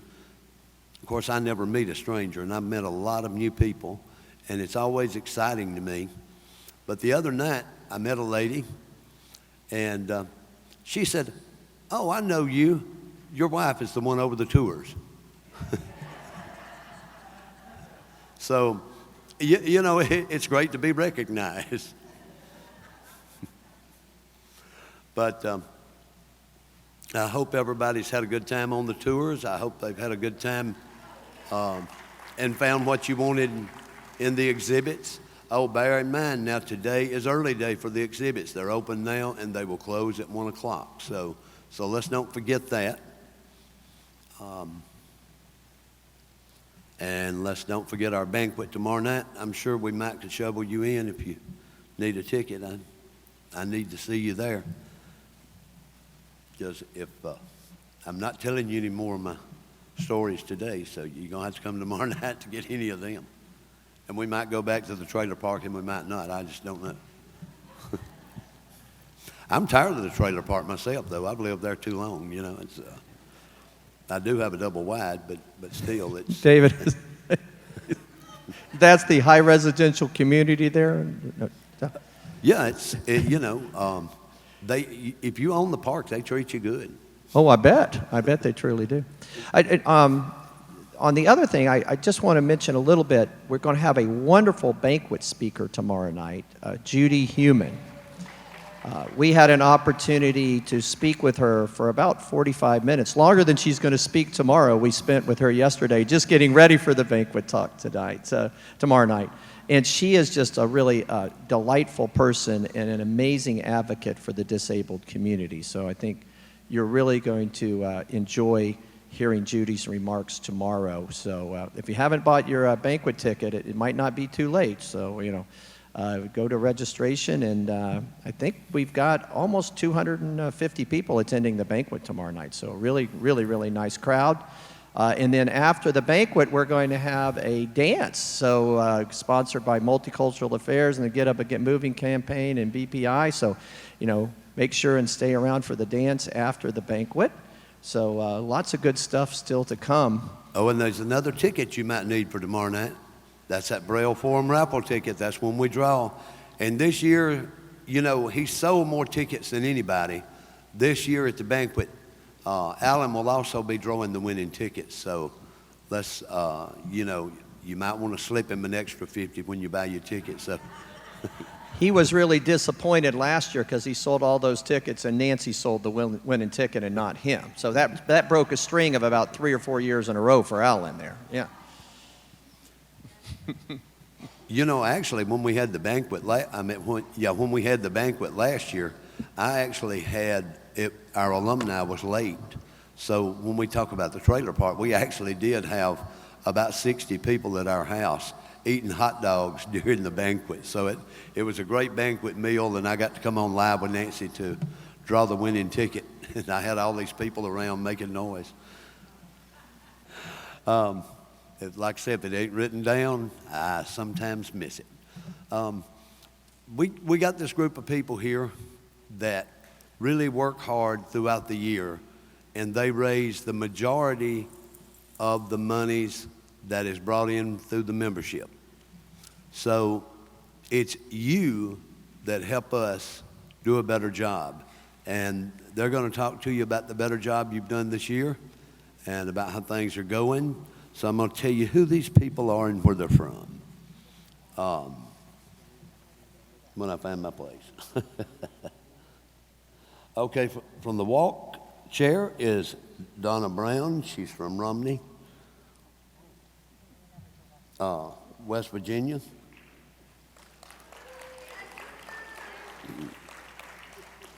Leslie Spoone is our auction chair, and she's from Orlando, Florida. And, Dan Dillon, chair of ACB Resource and Development Committee. He's from Hermitage, Tennessee. All right, guys. ACB Walk. Yes, you know it's gonna be in person and virtual too. It's a hybrid. You can be there either way for the ACB Convention 22. ACB Walk, ACB Walk. Yes, you know it's gonna be a hybrid. It's all up to you. You can be there. there or do it virtually for the ACB Convention 22. And we'll be walking everywhere, yes, we'll be walking everywhere. So put on your walking shoes and join us for the convention this year. Ba-da-da-da, ba-da-da-da, ba-da-da-da, ba-da-da-da, ba-da-da-da-da-da-da-da-da.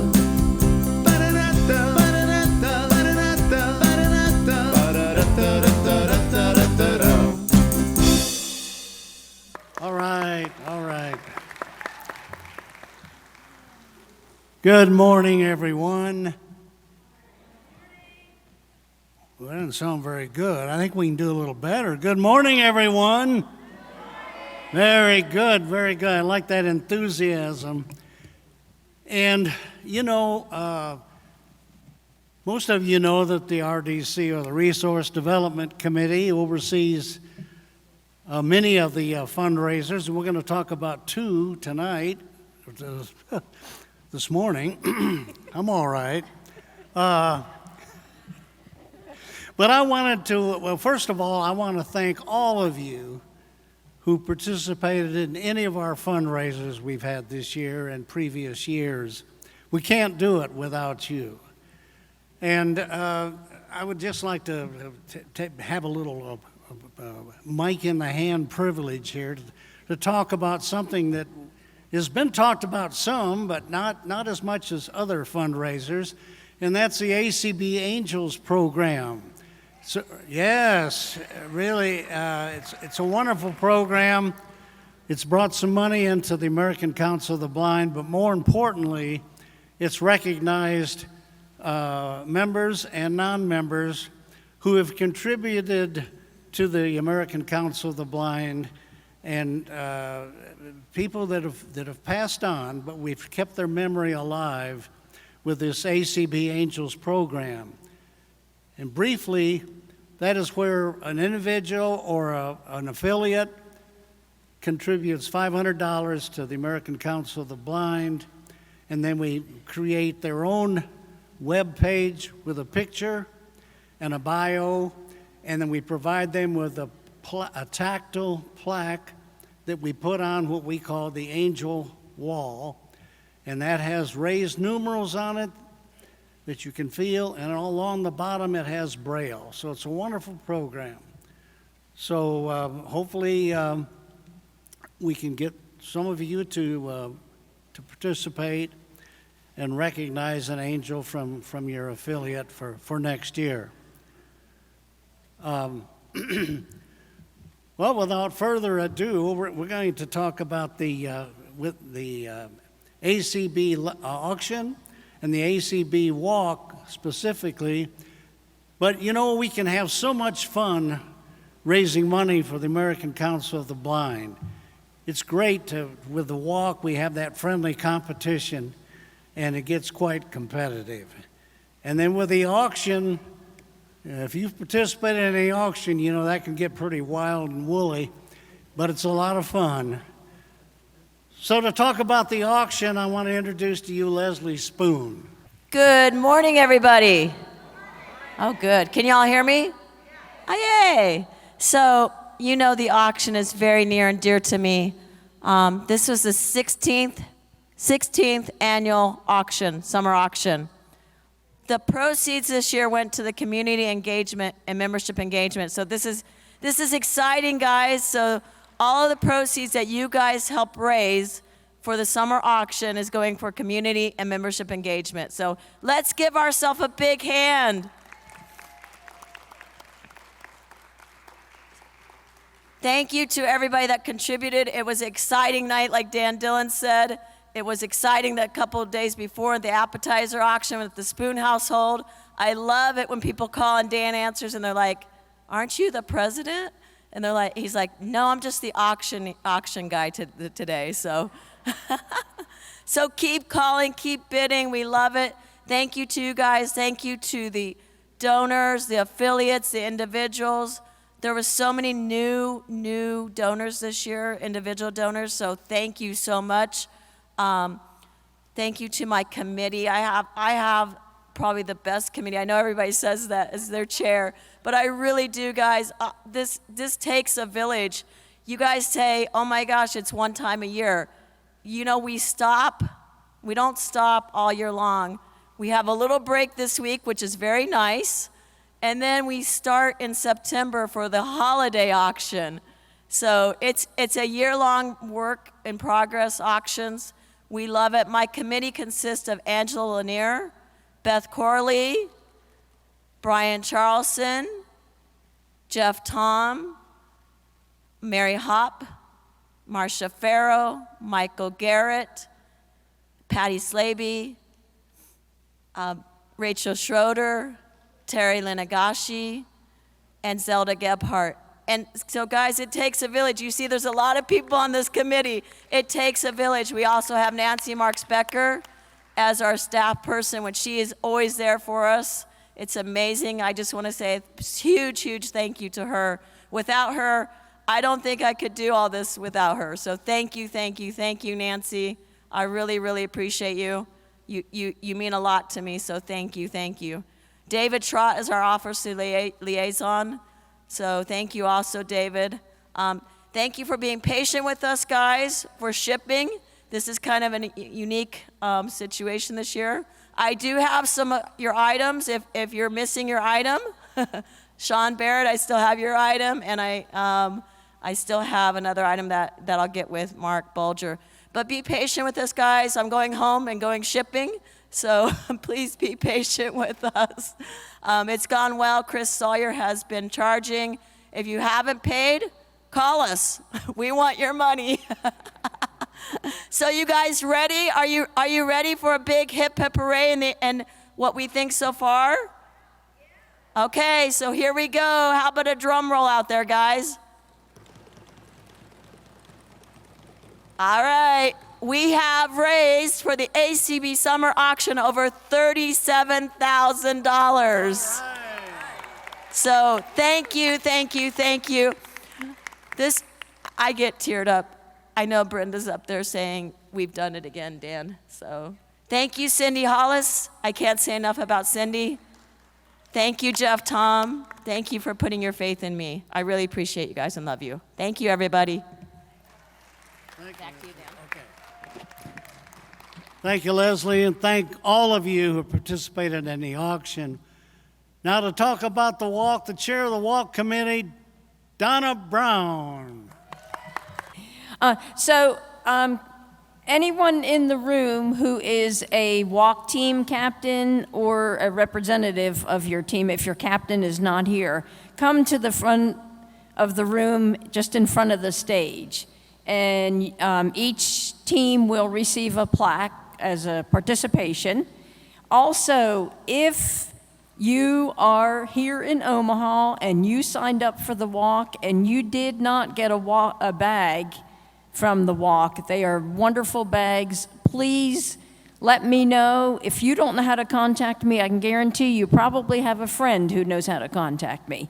So I can't carry these bags home. So please, if you did not get one, or you know of a teammate back home and then you can get one to them, please let me know. I've got several in my room.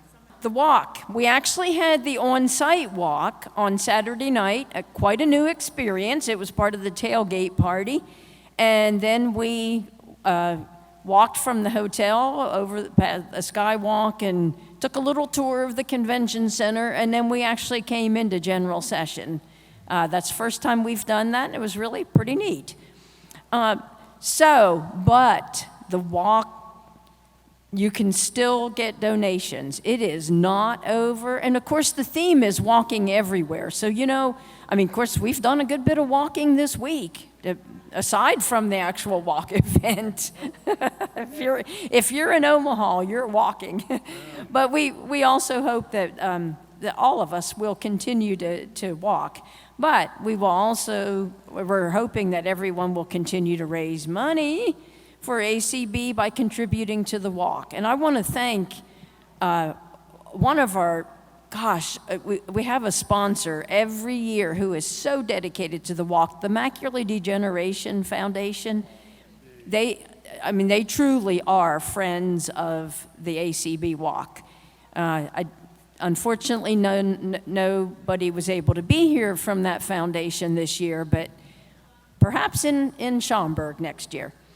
Also, we do get a sponsorship from the Charles Buell Fund, and if anybody knew Charles Buell, he'd be very happy that ACB is having a walk. He was very much into physical activity for blind and low vision individuals.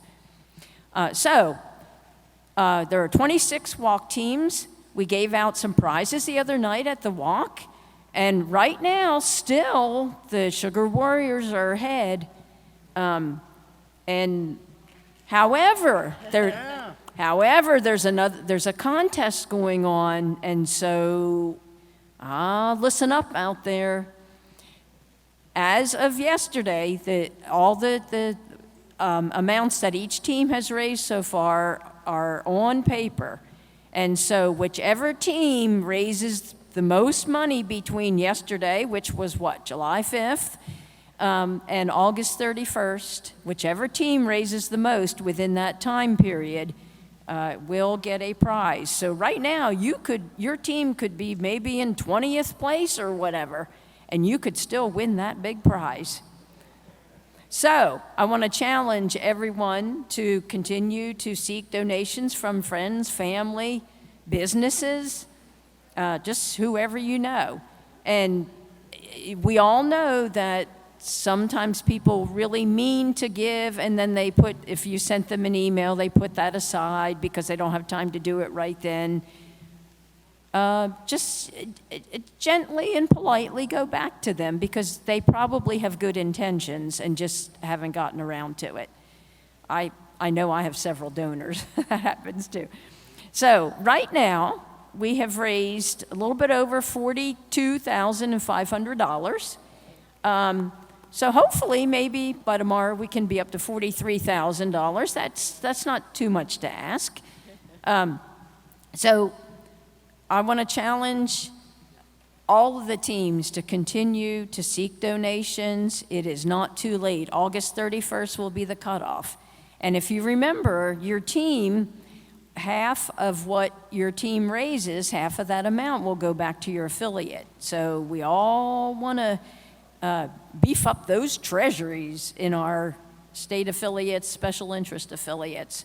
So please join me in continuing to seek donations for the ACB Brenda Dillon Memorial Walk, walking everywhere.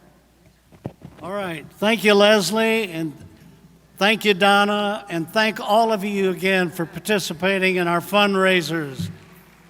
And let's do better next year. Bigger and better in Schaumburg. Thank you. Not only great job, RDC, but great job, ACB, because RDC wouldn't be beneficial at all if it wasn't for you, and we certainly appreciate everything you do. I want to give a shout out to our people on Zoom and the people listening on ACB Media. There are certainly a lot of you this morning, and we're glad to have you listening, glad to have you on board. You know, he's got some good news for you. I'd really like to steal this guy's report, but he's a buddy of mine, and he'd never forgive me if I did. So at this time, from the ACB Enterprises and Services Board is the chair of our board, Reverend Michael Garrett. He's from Missouri City, Texas.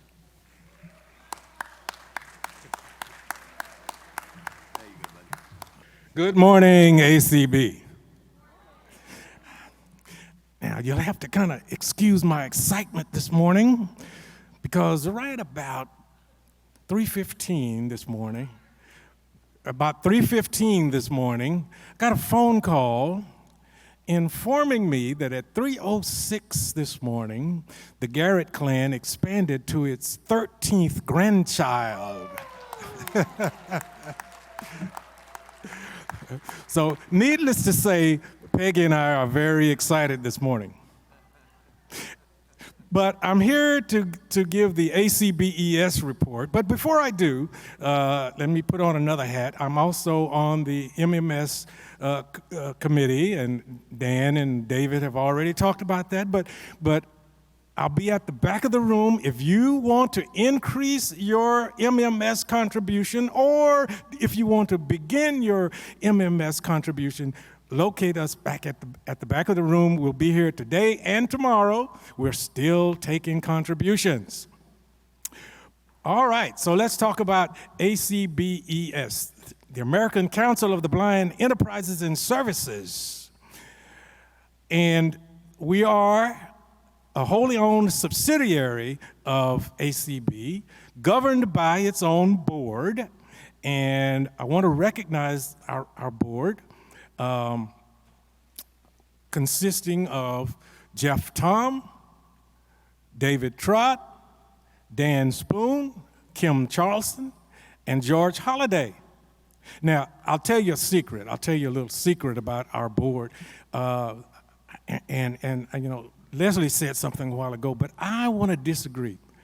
I think we have the best board or committee in ACB. Now, don't tell anybody that because they may get jealous, but I think we have the best board. But really, these folks bring a wealth of knowledge and experience and a broad perspective, and it's a joy to work with our board. Also, I want to recognize, and they've been recognized a lot this week, is our staff, but I can't help but do that because they do such a wonderful job, and they work so hard, and they have many hats, but they do a marvelous job. Thank you to Nancy and her staff.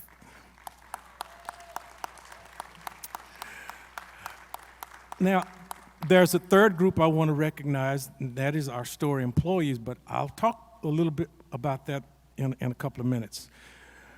What we do, for those of you who may not know or who may be new to ACB, ACBES operates 2 thrift stores, one located in Amarillo, Texas, and our marquee store in Lubbock, Texas. We engage in the sale of gently used and sometimes new items to the general public. So we love to take on that money. And so, but in a retail business, as has happened in our society and in our country, changes come about. Change happens. People move on, things happen, and we are no exception. We've had some changes since I talked to you last. I'll talk about a couple of those. We changed some managers in our store. And I believe that through our selection process, we have chosen well. Our managers are doing well, despite the challenges of our particular economy at this time. The second change that we made, and you've heard about it earlier this week, we hired or brought on a general manager, Chris Sawyer. He brings to us, yes. He brings to us a wealth of experience, and not only just experience, but thrift store experience. And we've seen the fruit of that already in our operations. One of my earliest conversations with Chris, I wanted to see what he thought our prospects were. And I said, Chris, I know you've had thrift store experience, and as you've taken a look at our thrift stores, our markets and that sort of thing, do we have room to grow? And he said, yes, we do. And so, you know, I was very excited about that. And since he's been with us, we've seen his experience come to fruition. He's come in, he's helped us retool our marketing approach. We're using more social media. We're outreaching to the community. And that's where our employees come in. Our employees represent, they are ACB in the community because they help the community realize the mission of ACB. So these folks, it's a livelihood to them, but it's an important aspect of ACB in the community. So I really have a heart for our thrift store employees because they represent us on a daily basis. They allow us to do what we do. So what's our goal? I've set a goal that I would love for ACBES to contribute between 15 to 20% of our overall budget. We can do it. We have a challenge before us, but I believe we can do it, and we're on our way. So I just want ACBES to play a part in bringing ACB together for a bright future.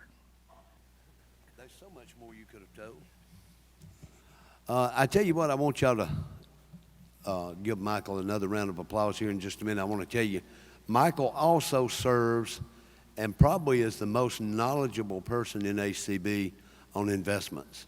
And without him helping us to rework our investment policy along with our investment company that we deal with, we probably wouldn't be as secure as we are. So y'all join me in thanking Michael for the work he does with our.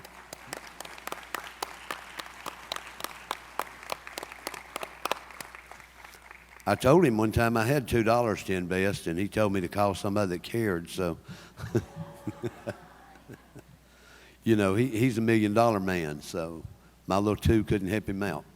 All right, we're doing what we're calling our MAPS program. That's the ACB Mentoring, Access, and Peer Support Program. And we have with us today Kenneth Semien Sr, Chair of the Durward K McDaniel First Timers Committee. He's from Beaumont, Texas. We have Donna Brown from Romney, Virginia. She is the West Virginia, sorry, ma'am. They put WV and it runs together for me. What are you chair of? Burl Colley. No, she's actually the chair of the Burl Colley Leadership, co-chair of the Burl Colley Leadership Institute. And before Dan introduces the other two, let me say that it's a great way to honor Burl because Burl was always the person who believed in training and mentoring leaders in ACB. So it's a good way to remember our friend. Dan, would you do the other? Thank you, David. And the other two members of this committee who have really, this team has worked so hard to put this together with lots of input from so many different individuals and organizations. But the third member is Donna Browning, former J.P. Morgan Chase Fellow. And Donna is the representative from the Membership Services Committee, and she's from Alexandria, Virginia. And then the fourth member, who is getting ready for another event, so she couldn't be with the group here this morning, is Cheryl Cummings, who's the chair of the Multicultural Affairs Committee from Boston, Massachusetts. So that's welcome, that's welcome Kenneth and team. Welcome, Kenneth. Thank you, Dan. Good morning, everyone. We are excited about what we have come up with by joining together since the month of February. Our first meeting was held on the 20th of that month, and we came together with the platform that I developed initially for another program, and we are working it in a way that it will be used for ACB to have a mentoring program. I've enjoyed working with this team that you all heard about, and we have a program. You're going to hear the acronyms MAPS, MAPS, Mentorship, Access, Peer Support. Let me say it again, Mentorship, Access, and Peer Support.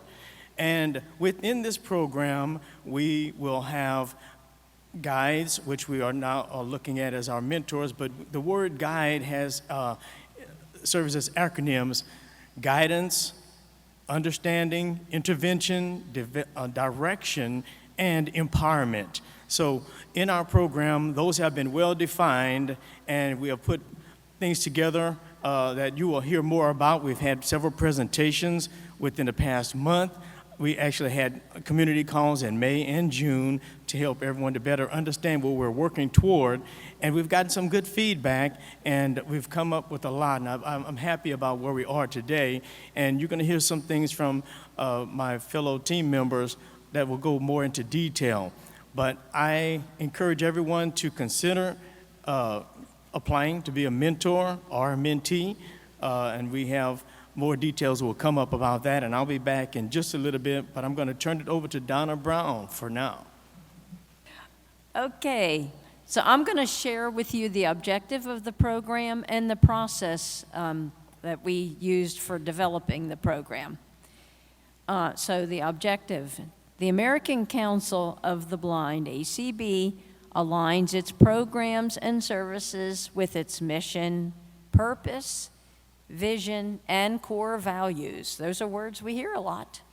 The development of a mentorship program will address a variety of concerns expressed by members and leaders within ACB. This program will serve as a roadmap and place an emphasis on meeting each member where they are and offer guidance to achieve desired goals and aspirations while working to sustain and position ACB to be the premier venue for Americans who are blind, visually impaired, or have low vision. This program will be extended to meet the needs of our affiliates, committees, and chapters as they are encouraged to incorporate effective strategies into their respective areas of service. So the process of developing the program, the ACB mentoring team met weekly. We interviewed professionals working in the mentoring field, and we actually are going to interview a person we heard earlier this morning. You know, we all can learn from professionals in the field. We also met with Eric Bridges, and at that time Tony Stevens was still on staff, to talk about the program outcomes for this first year and perhaps some funding opportunities for the future. We conducted 4 community sessions and used that feedback, which was welcome and it was fabulous feedback, to further shape the program. One idea from that discussion was the suggestion to call our mentors, which we kept using that word, but now they are guides, and our mentees now are explorers. So forgive us, because some of us are a little bit older than others, and it takes a little while to change our words. So if we still say mentors and mentees, we really mean guides and explorers. I'm going to turn it over to Donna Browning. Good morning, everyone. So today I'm going to talk to you about the framework of the pilot program. So first, we're going to recruit 12 guides, or what's called as mentors, and explorers or mentees. Okay, so we're going to do 12 of each. The application is going to be put out, that everyone has to fill out, and this will be put out on July 15th, and it will remain open until August 15th. All right? The prospective guides and explorers will be able to be selected by the ACB mentorship team by the end of August. A very short time. All right, and we hope that people out there will give it great consideration, because we look forward to receiving those applications. All right, now the program begins in September of 2022, and it will end in June of 2023. It's a whole year. All right. The criteria for the mentees and the mentors. Now, for the mentees, you got to be a member of ACB or in a local state affiliate or special interest affiliate. Have some leadership experience in ACB or their state affiliate or special interest affiliate, or in their community, or all the above. Also, identify a goal that you want to work on to participate. And, you know, it's also important to determine that you're even interested, you know? That's going to be the most important part, because that will motivate you, and we really hope that you're interested. I bet there's a lot of you out there who are. All right, next. All right, for the mentors, some of this is the same for you. We want you to be a member of ACB and a state affiliate or special interest affiliate. We also want you to have leadership experience. That's going to be very important because we're going to want you to give that experience information to those you're going to mentor. We also we want you to have a reason for wanting to be the mentor. Skills. What kind of skills do you have to be a mentor? Those will be important, and we're going to want to know those skills. Also, you know, because we want you to believe that you can be a good mentor. Tell us your skills and why you would like to be a mentor. And you're going to also need a name and an email address of a reference. All right. And thank you so much. Now I'm going to turn it over to Donna.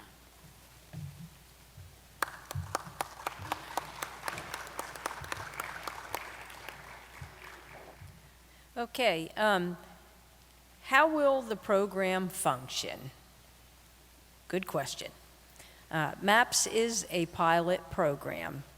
Guides and explorers will meet at least twice a month. Could be more. Guides and explorers will attend a monthly training offered by an ACB committee and/or special interest affiliate. And we know those happen because the Burl Colley leadership does a monthly training.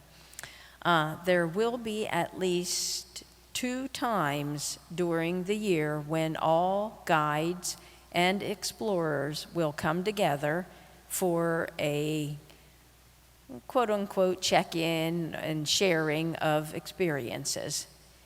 Guides and explorers will complete an evaluation form of some sort at the end of the program. Your feedback is valuable to the continuing of the program. The mentoring team is developing a resource folder on leadership and will make that available to guides and explorers. And now we're going to turn it back to Mr. Kenneth. Which way are you coming? Okay, I wanted to let you all know how we came together as a group. Some may have thought that we were just appointed by Dan just selecting a group, but we came together, interestingly, by myself as chair of the Durward K McDaniel Fund Committee, wanted to work out or develop a program to help those who are recipients to continue learning and growing. And so I spoke at a meeting and mentioned this to the leadership team that I wanted to do this. And then I was encouraged to contact Cheryl Cummings of the Multicultural Affairs Committee because they were working on something too. And after that, we made sure that we connected with the Burl Colley Leadership Institute Training Committee because they have some things that they can contribute as well to make this program strong.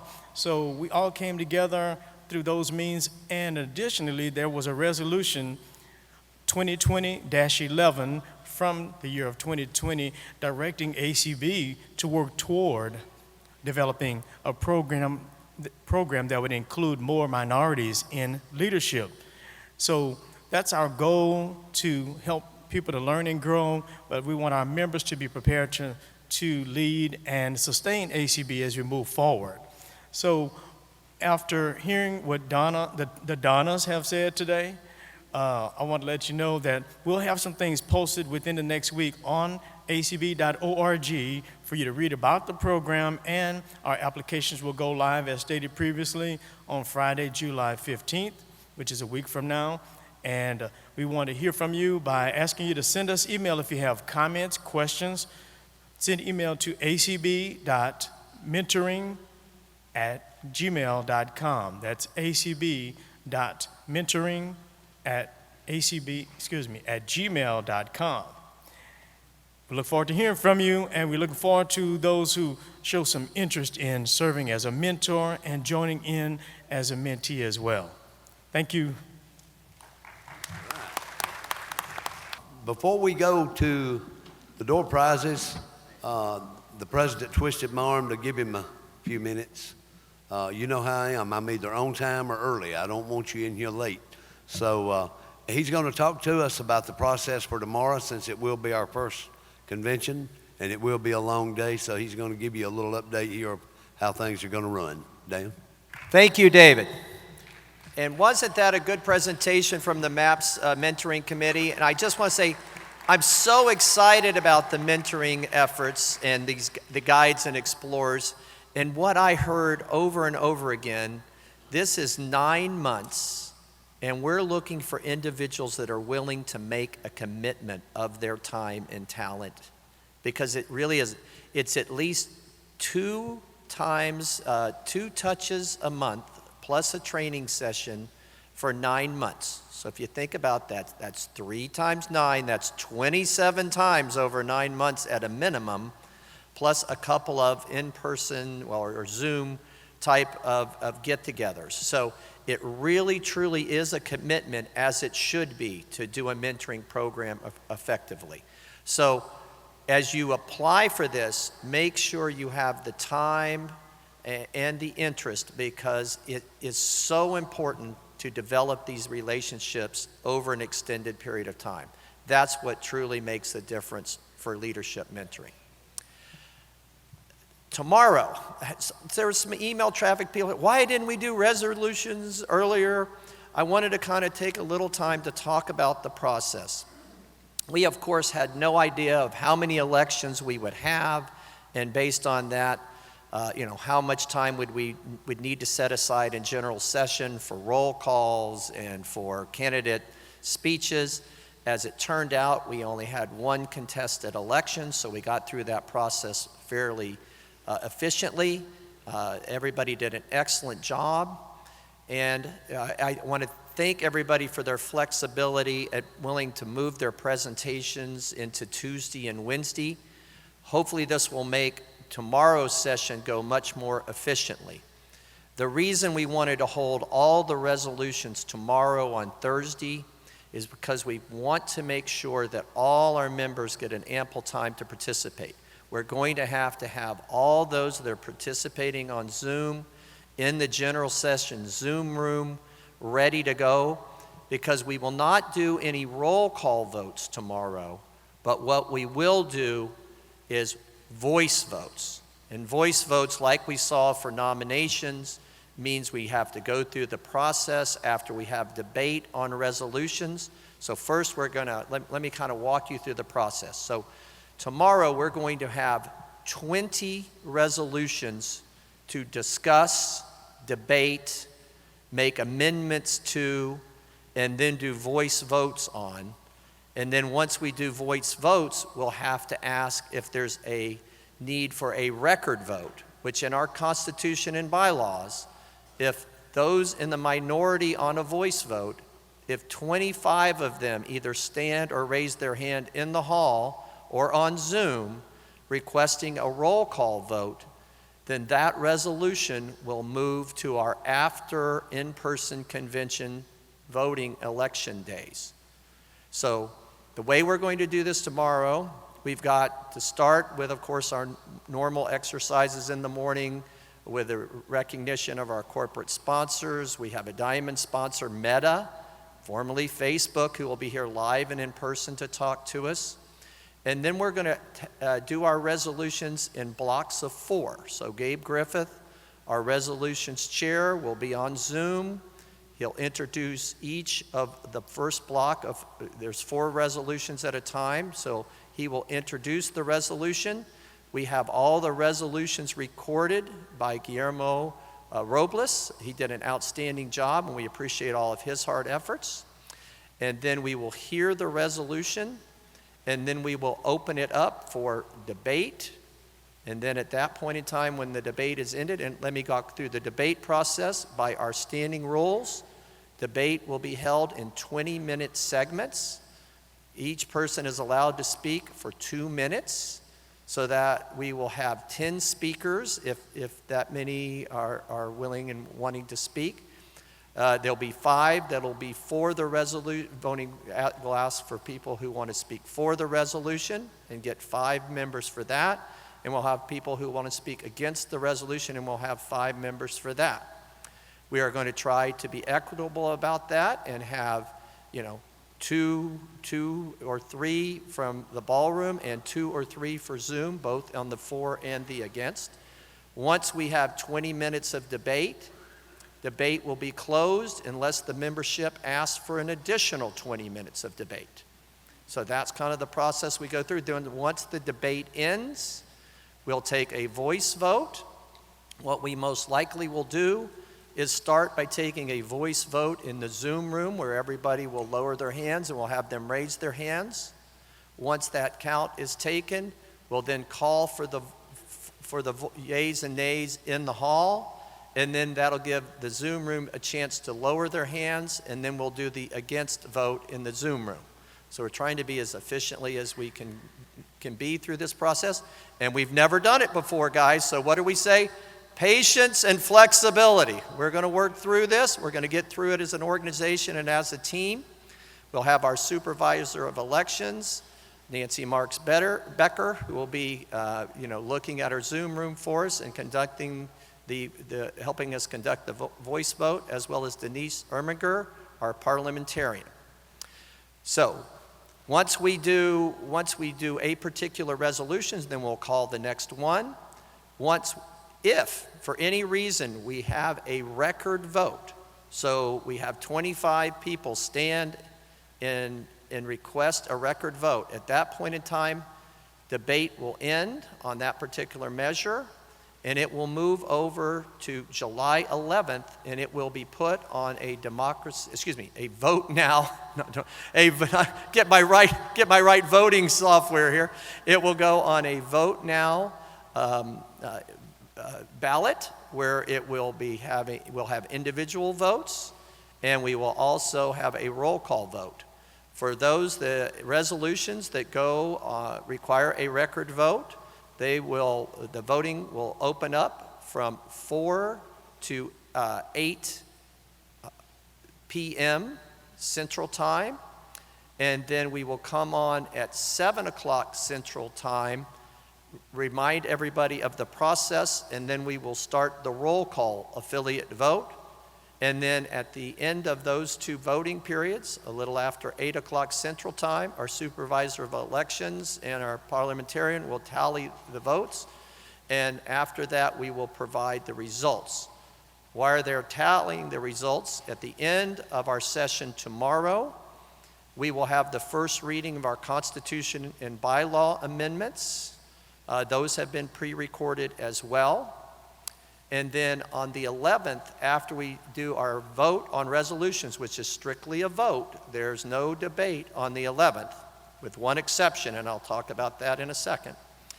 Then we will have debate and proposed amendments on our constitutional amendments and bylaw changes. I believe there's 3 of those. And so that is the time when we will debate those constitution and bylaw amendments. If any of those require a record vote, then the record vote on the Constitution and bylaw amendments will take place with a similar process on July 12th, on Tuesday. And then any resolutions that just require a record vote but no amendments, then those will be voted on Wednesday the 13th. So we've got 3 potential days of voting that will take place after the convention, the 11th, 12th, and 13th. We don't know whether we'll have any voting on the 11th or 12th or 13th. It'll all depend what happens tomorrow. If we have no requests for record votes, then we will have no need for voting on the 11th, but we would have our Constitution and bylaws discussion on the 11th, and then depend on what comes out of that. If there's any amendments to the amendments, then that vote would be on the 12th. And then any final votes will be on the 13th. So we'll kind of walk you through this as it goes along. But again, what we've tried to do is start that in the late afternoon so people can enjoy their time during the day, work if they need to, and have time to do that business in the evenings of the 11th, 12th, and 13th. So we will take our resolutions tomorrow in blocks of 4, and then once we do a block of 4, we'll have a presentation to kind of give everybody a chance to kind of, relax, take a deep breath, and then we'll come back. We will take a break midway through the morning, depending on how the timing moves along, and I'm fairly confident, given that we've got 20 of these to go through, that we will take a break for lunch. We're not going to try to power through this and stay till 3 or 4 o'clock with no lunch break. We will take a formal lunch break at 12:30 if we need to. Then we'll come back together. We must stop by 5 o'clock because everybody's got to get upstairs and get ready for our banquet. So any resolutions we do not get to by 5 o'clock, and I'm hoping and keeping my fingers crossed that we get through them all if we can do it very efficiently. But any resolutions we do not get through by till 5 o'clock tomorrow will be handled on the 11th at 11 a.m. Central Time. So that's going to be the overflow if we do not get through all our resolutions by tomorrow. But I'm so hoping we'll kind of work through that. I may put a little challenge out there to some of our members who tend to like to provide their comment and input. We love you, we appreciate you. Please try to keep that as you can to a minimum of what you believe is absolutely necessary. And as the presiding officer, if I see we're maybe bringing up the same arguments for a second and a third time, I will at that point in time maybe ask if the membership is ready for debate to end. So just some of those frameworks as we work through tomorrow, but I really appreciate all of your patience, and I know we're going to get through this, and thanks so much, and I'll turn it back over to David for final announcements and those famous door prizes. So David. Mr. President. Yes. This is Carla Ruschival from Kentucky. Yes, Carla. I'm just curious. We've had several blocks of time this week. For example, the roll call times that weren't needed yesterday and today, and the nomination times that weren't needed yesterday and today. And I'm wondering why we couldn't have done some resolutions at those times. Typically, at past conventions, we have heard resolutions, 1 or 2 each day earlier in the week. And I guess I'm just curious as to why we could not have done that this year as well. Thank you. Sure. Thank you, Carl. Really 2 reasons. One is we have, I want to have, to ensure that all of our members have equal and full opportunity to participate. So we have put in our agenda throughout the convention that the resolutions would take place on Thursday. And I know most of us that are in the hall here are comfortable at moving things up a little bit. But for those that are participating remotely that may have challenges with their lives or their schedule or their work commitments or life commitments, many of them have set aside Thursday to make sure that they would be available to be able to actively and fully participate in our democratic process. Okay, so I did not Mr. want President. to... Hold on, Mr. I'm President. still answering that question. Okay. So I wanted to make sure that we did not disenfranchise anybody who had made the commitment to be here and vote remotely as well as in person. Secondly, as you've seen through the process this week, it's been a little bit of a challenge to kind of keep all the different Zoom sessions synced up. And I really wanted to make sure from an AV standpoint that we had a clean environment that was just concentrating on resolutions so it would be efficient and we could move through it in a really productive process. As you saw, what we did do was we took reports and activities that were scheduled for Thursday and we moved them into Tuesday and Wednesday to fill up those slots and really allow Thursday to be concentrated almost 100% on resolutions. But Mr. President, just to follow up, if I could please. Yes. I would submit to you that those reports that were listed in the program at various times were also very important. For example, the Treasurer's Report, the Growth Report, Janet Dickelman's report, which is always of high interest to convention attendees and members at home. And I would submit to you that people who are tuning in to those broadcasts, expecting those reports at those times, are denied the opportunity to hear them as well. And so I think those are some things that we just need to think about as we move forward and make this process work better for the future. I appreciate those comments, Carla. I will just say, and we tried to do the best we can, I wanted to make sure, and truly the most important goal was to ensure the franchise that everybody had a full and equal right to participate in our voting, in our democracy, in their right to vote. I do understand, and there's no way we can know how many affiliate roll calls and candidate speeches will be required. That is part of the challenge for us. And so we knew that, we were, as we said, each and every day, that we were going to have to be flexible, and we felt like the end of the week things were going to have to adjust based on how the elections proceeded. So appreciate those comments, and thank you for being a valued member of President. ACB. Norma Bogie. Then I recognize that Ray Campbell. Yes, sir. Thank you, Ray. Yep. So a number of us delegates have been here in person this week. Now next week we'll be on the affiliate roll call on Zoom. I assume we're going to get a link for that so that we have that information that will be sent to us. Is that correct? 1,000%. We will have a Zoom room set up for the affiliate vote. Most certainly. Yes. Absolutely correct. Yeah, it will. Correct. Yeah, that's Rick answering, and it'll be set up very similar to the way we have done our virtual elections the last 2 years. Norma Bogie. Go ahead, Norma. Thank you, Mr. President. Are the resolutions available for us to read or listen to prior to us acting on them? Are they running on an ACB media channel? The resolutions are available on podcast. If you go to acbmedia.org,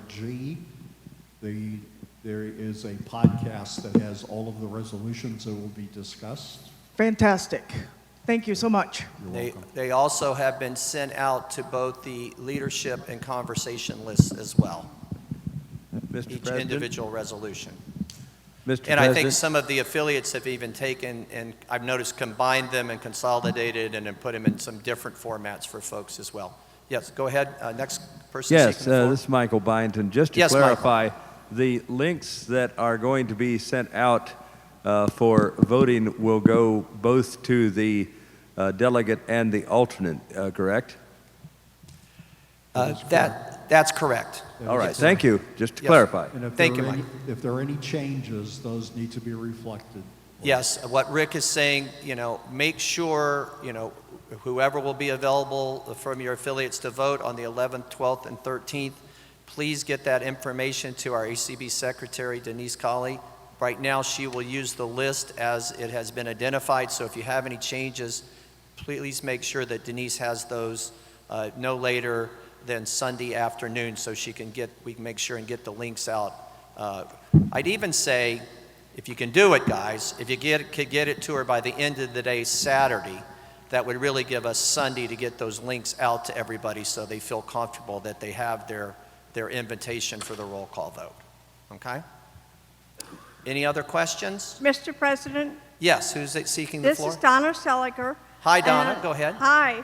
I have been sitting back there thinking there are a lot of people attending this convention who are fairly young and don't know who Grant Mack is, who Floyd Coyles, D.K. McDaniel, and I think there should be somewhere a description of these people, our forefathers, who made this convention possible. Okay, well, I would see, please, Donna, please take that suggestion to our Archives Committee, which is chaired by Chris Gray and David Trott. They're working to preserve the history of our organization. Thank And you. I I would know really, them. really encourage you to get that information to them, and they can work with our communications team and I think get those profiles put up on our acb.org website. Thank you. Any other questions before I turn it back over to David? Thank you all so much. Thank you for your input, and we look forward to an exciting day tomorrow. So here's David.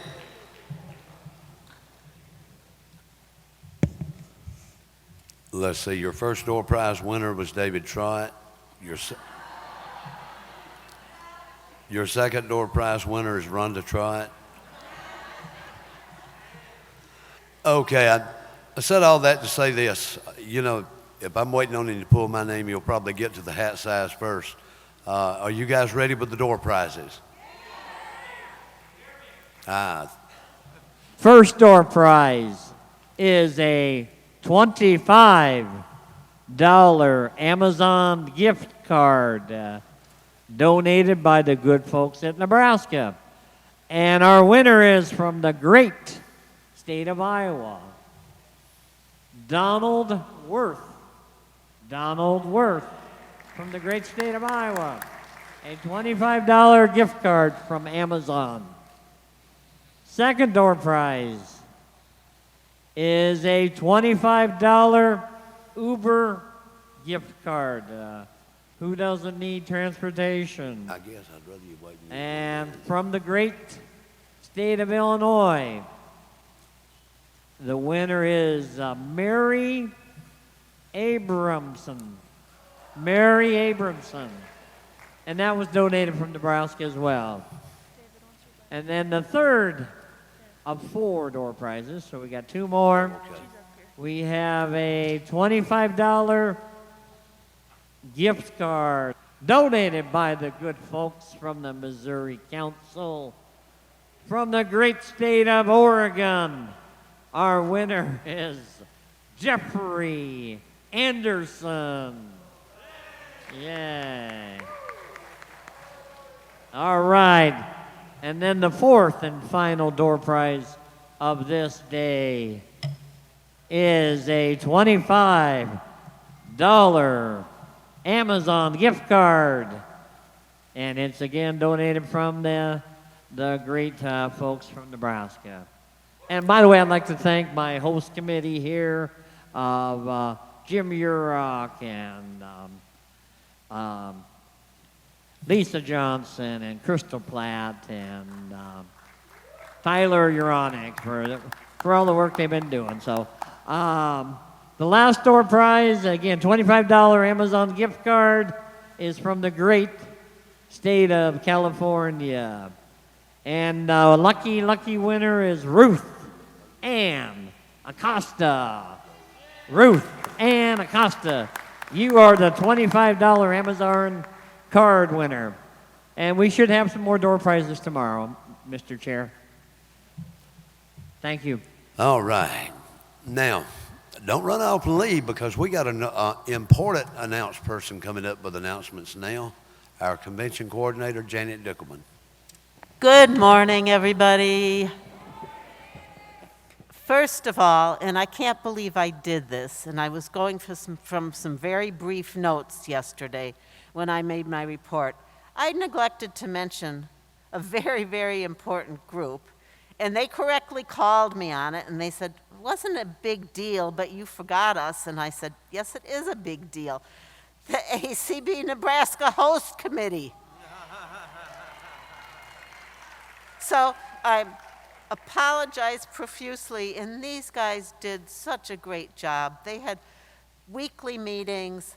I met with them every month. They were so helpful and have worked so hard getting so many things done, and they've done such a great job with door prizes and just being great ambassadors for Omaha, and thank you. And I hope all of you enjoyed the Come Together Beatles Friday. Wasn't that fun? I didn't get to go, but I did walk past and hear the music, and it sounded really good. All right, few announcements. Don't forget to drop off your stop by the information desk and let Vicki know so that she can contact Margarine about your departure. She needs your name, your airline, the flight number, and the departure time of your flight. And then she'll work with the airport and she'll arrange shuttle time for you. Inadvertently today, maybe it was corrected in the sessions that were sent out, but the Instagram session this afternoon is from 4 p.m. to 5:15 p.m., not till 12 a.m.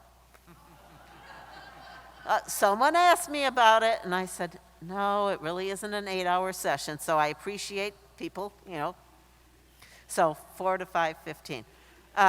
West Side Story this evening was not listed in the program, and I neglected to get information in the newspaper about that.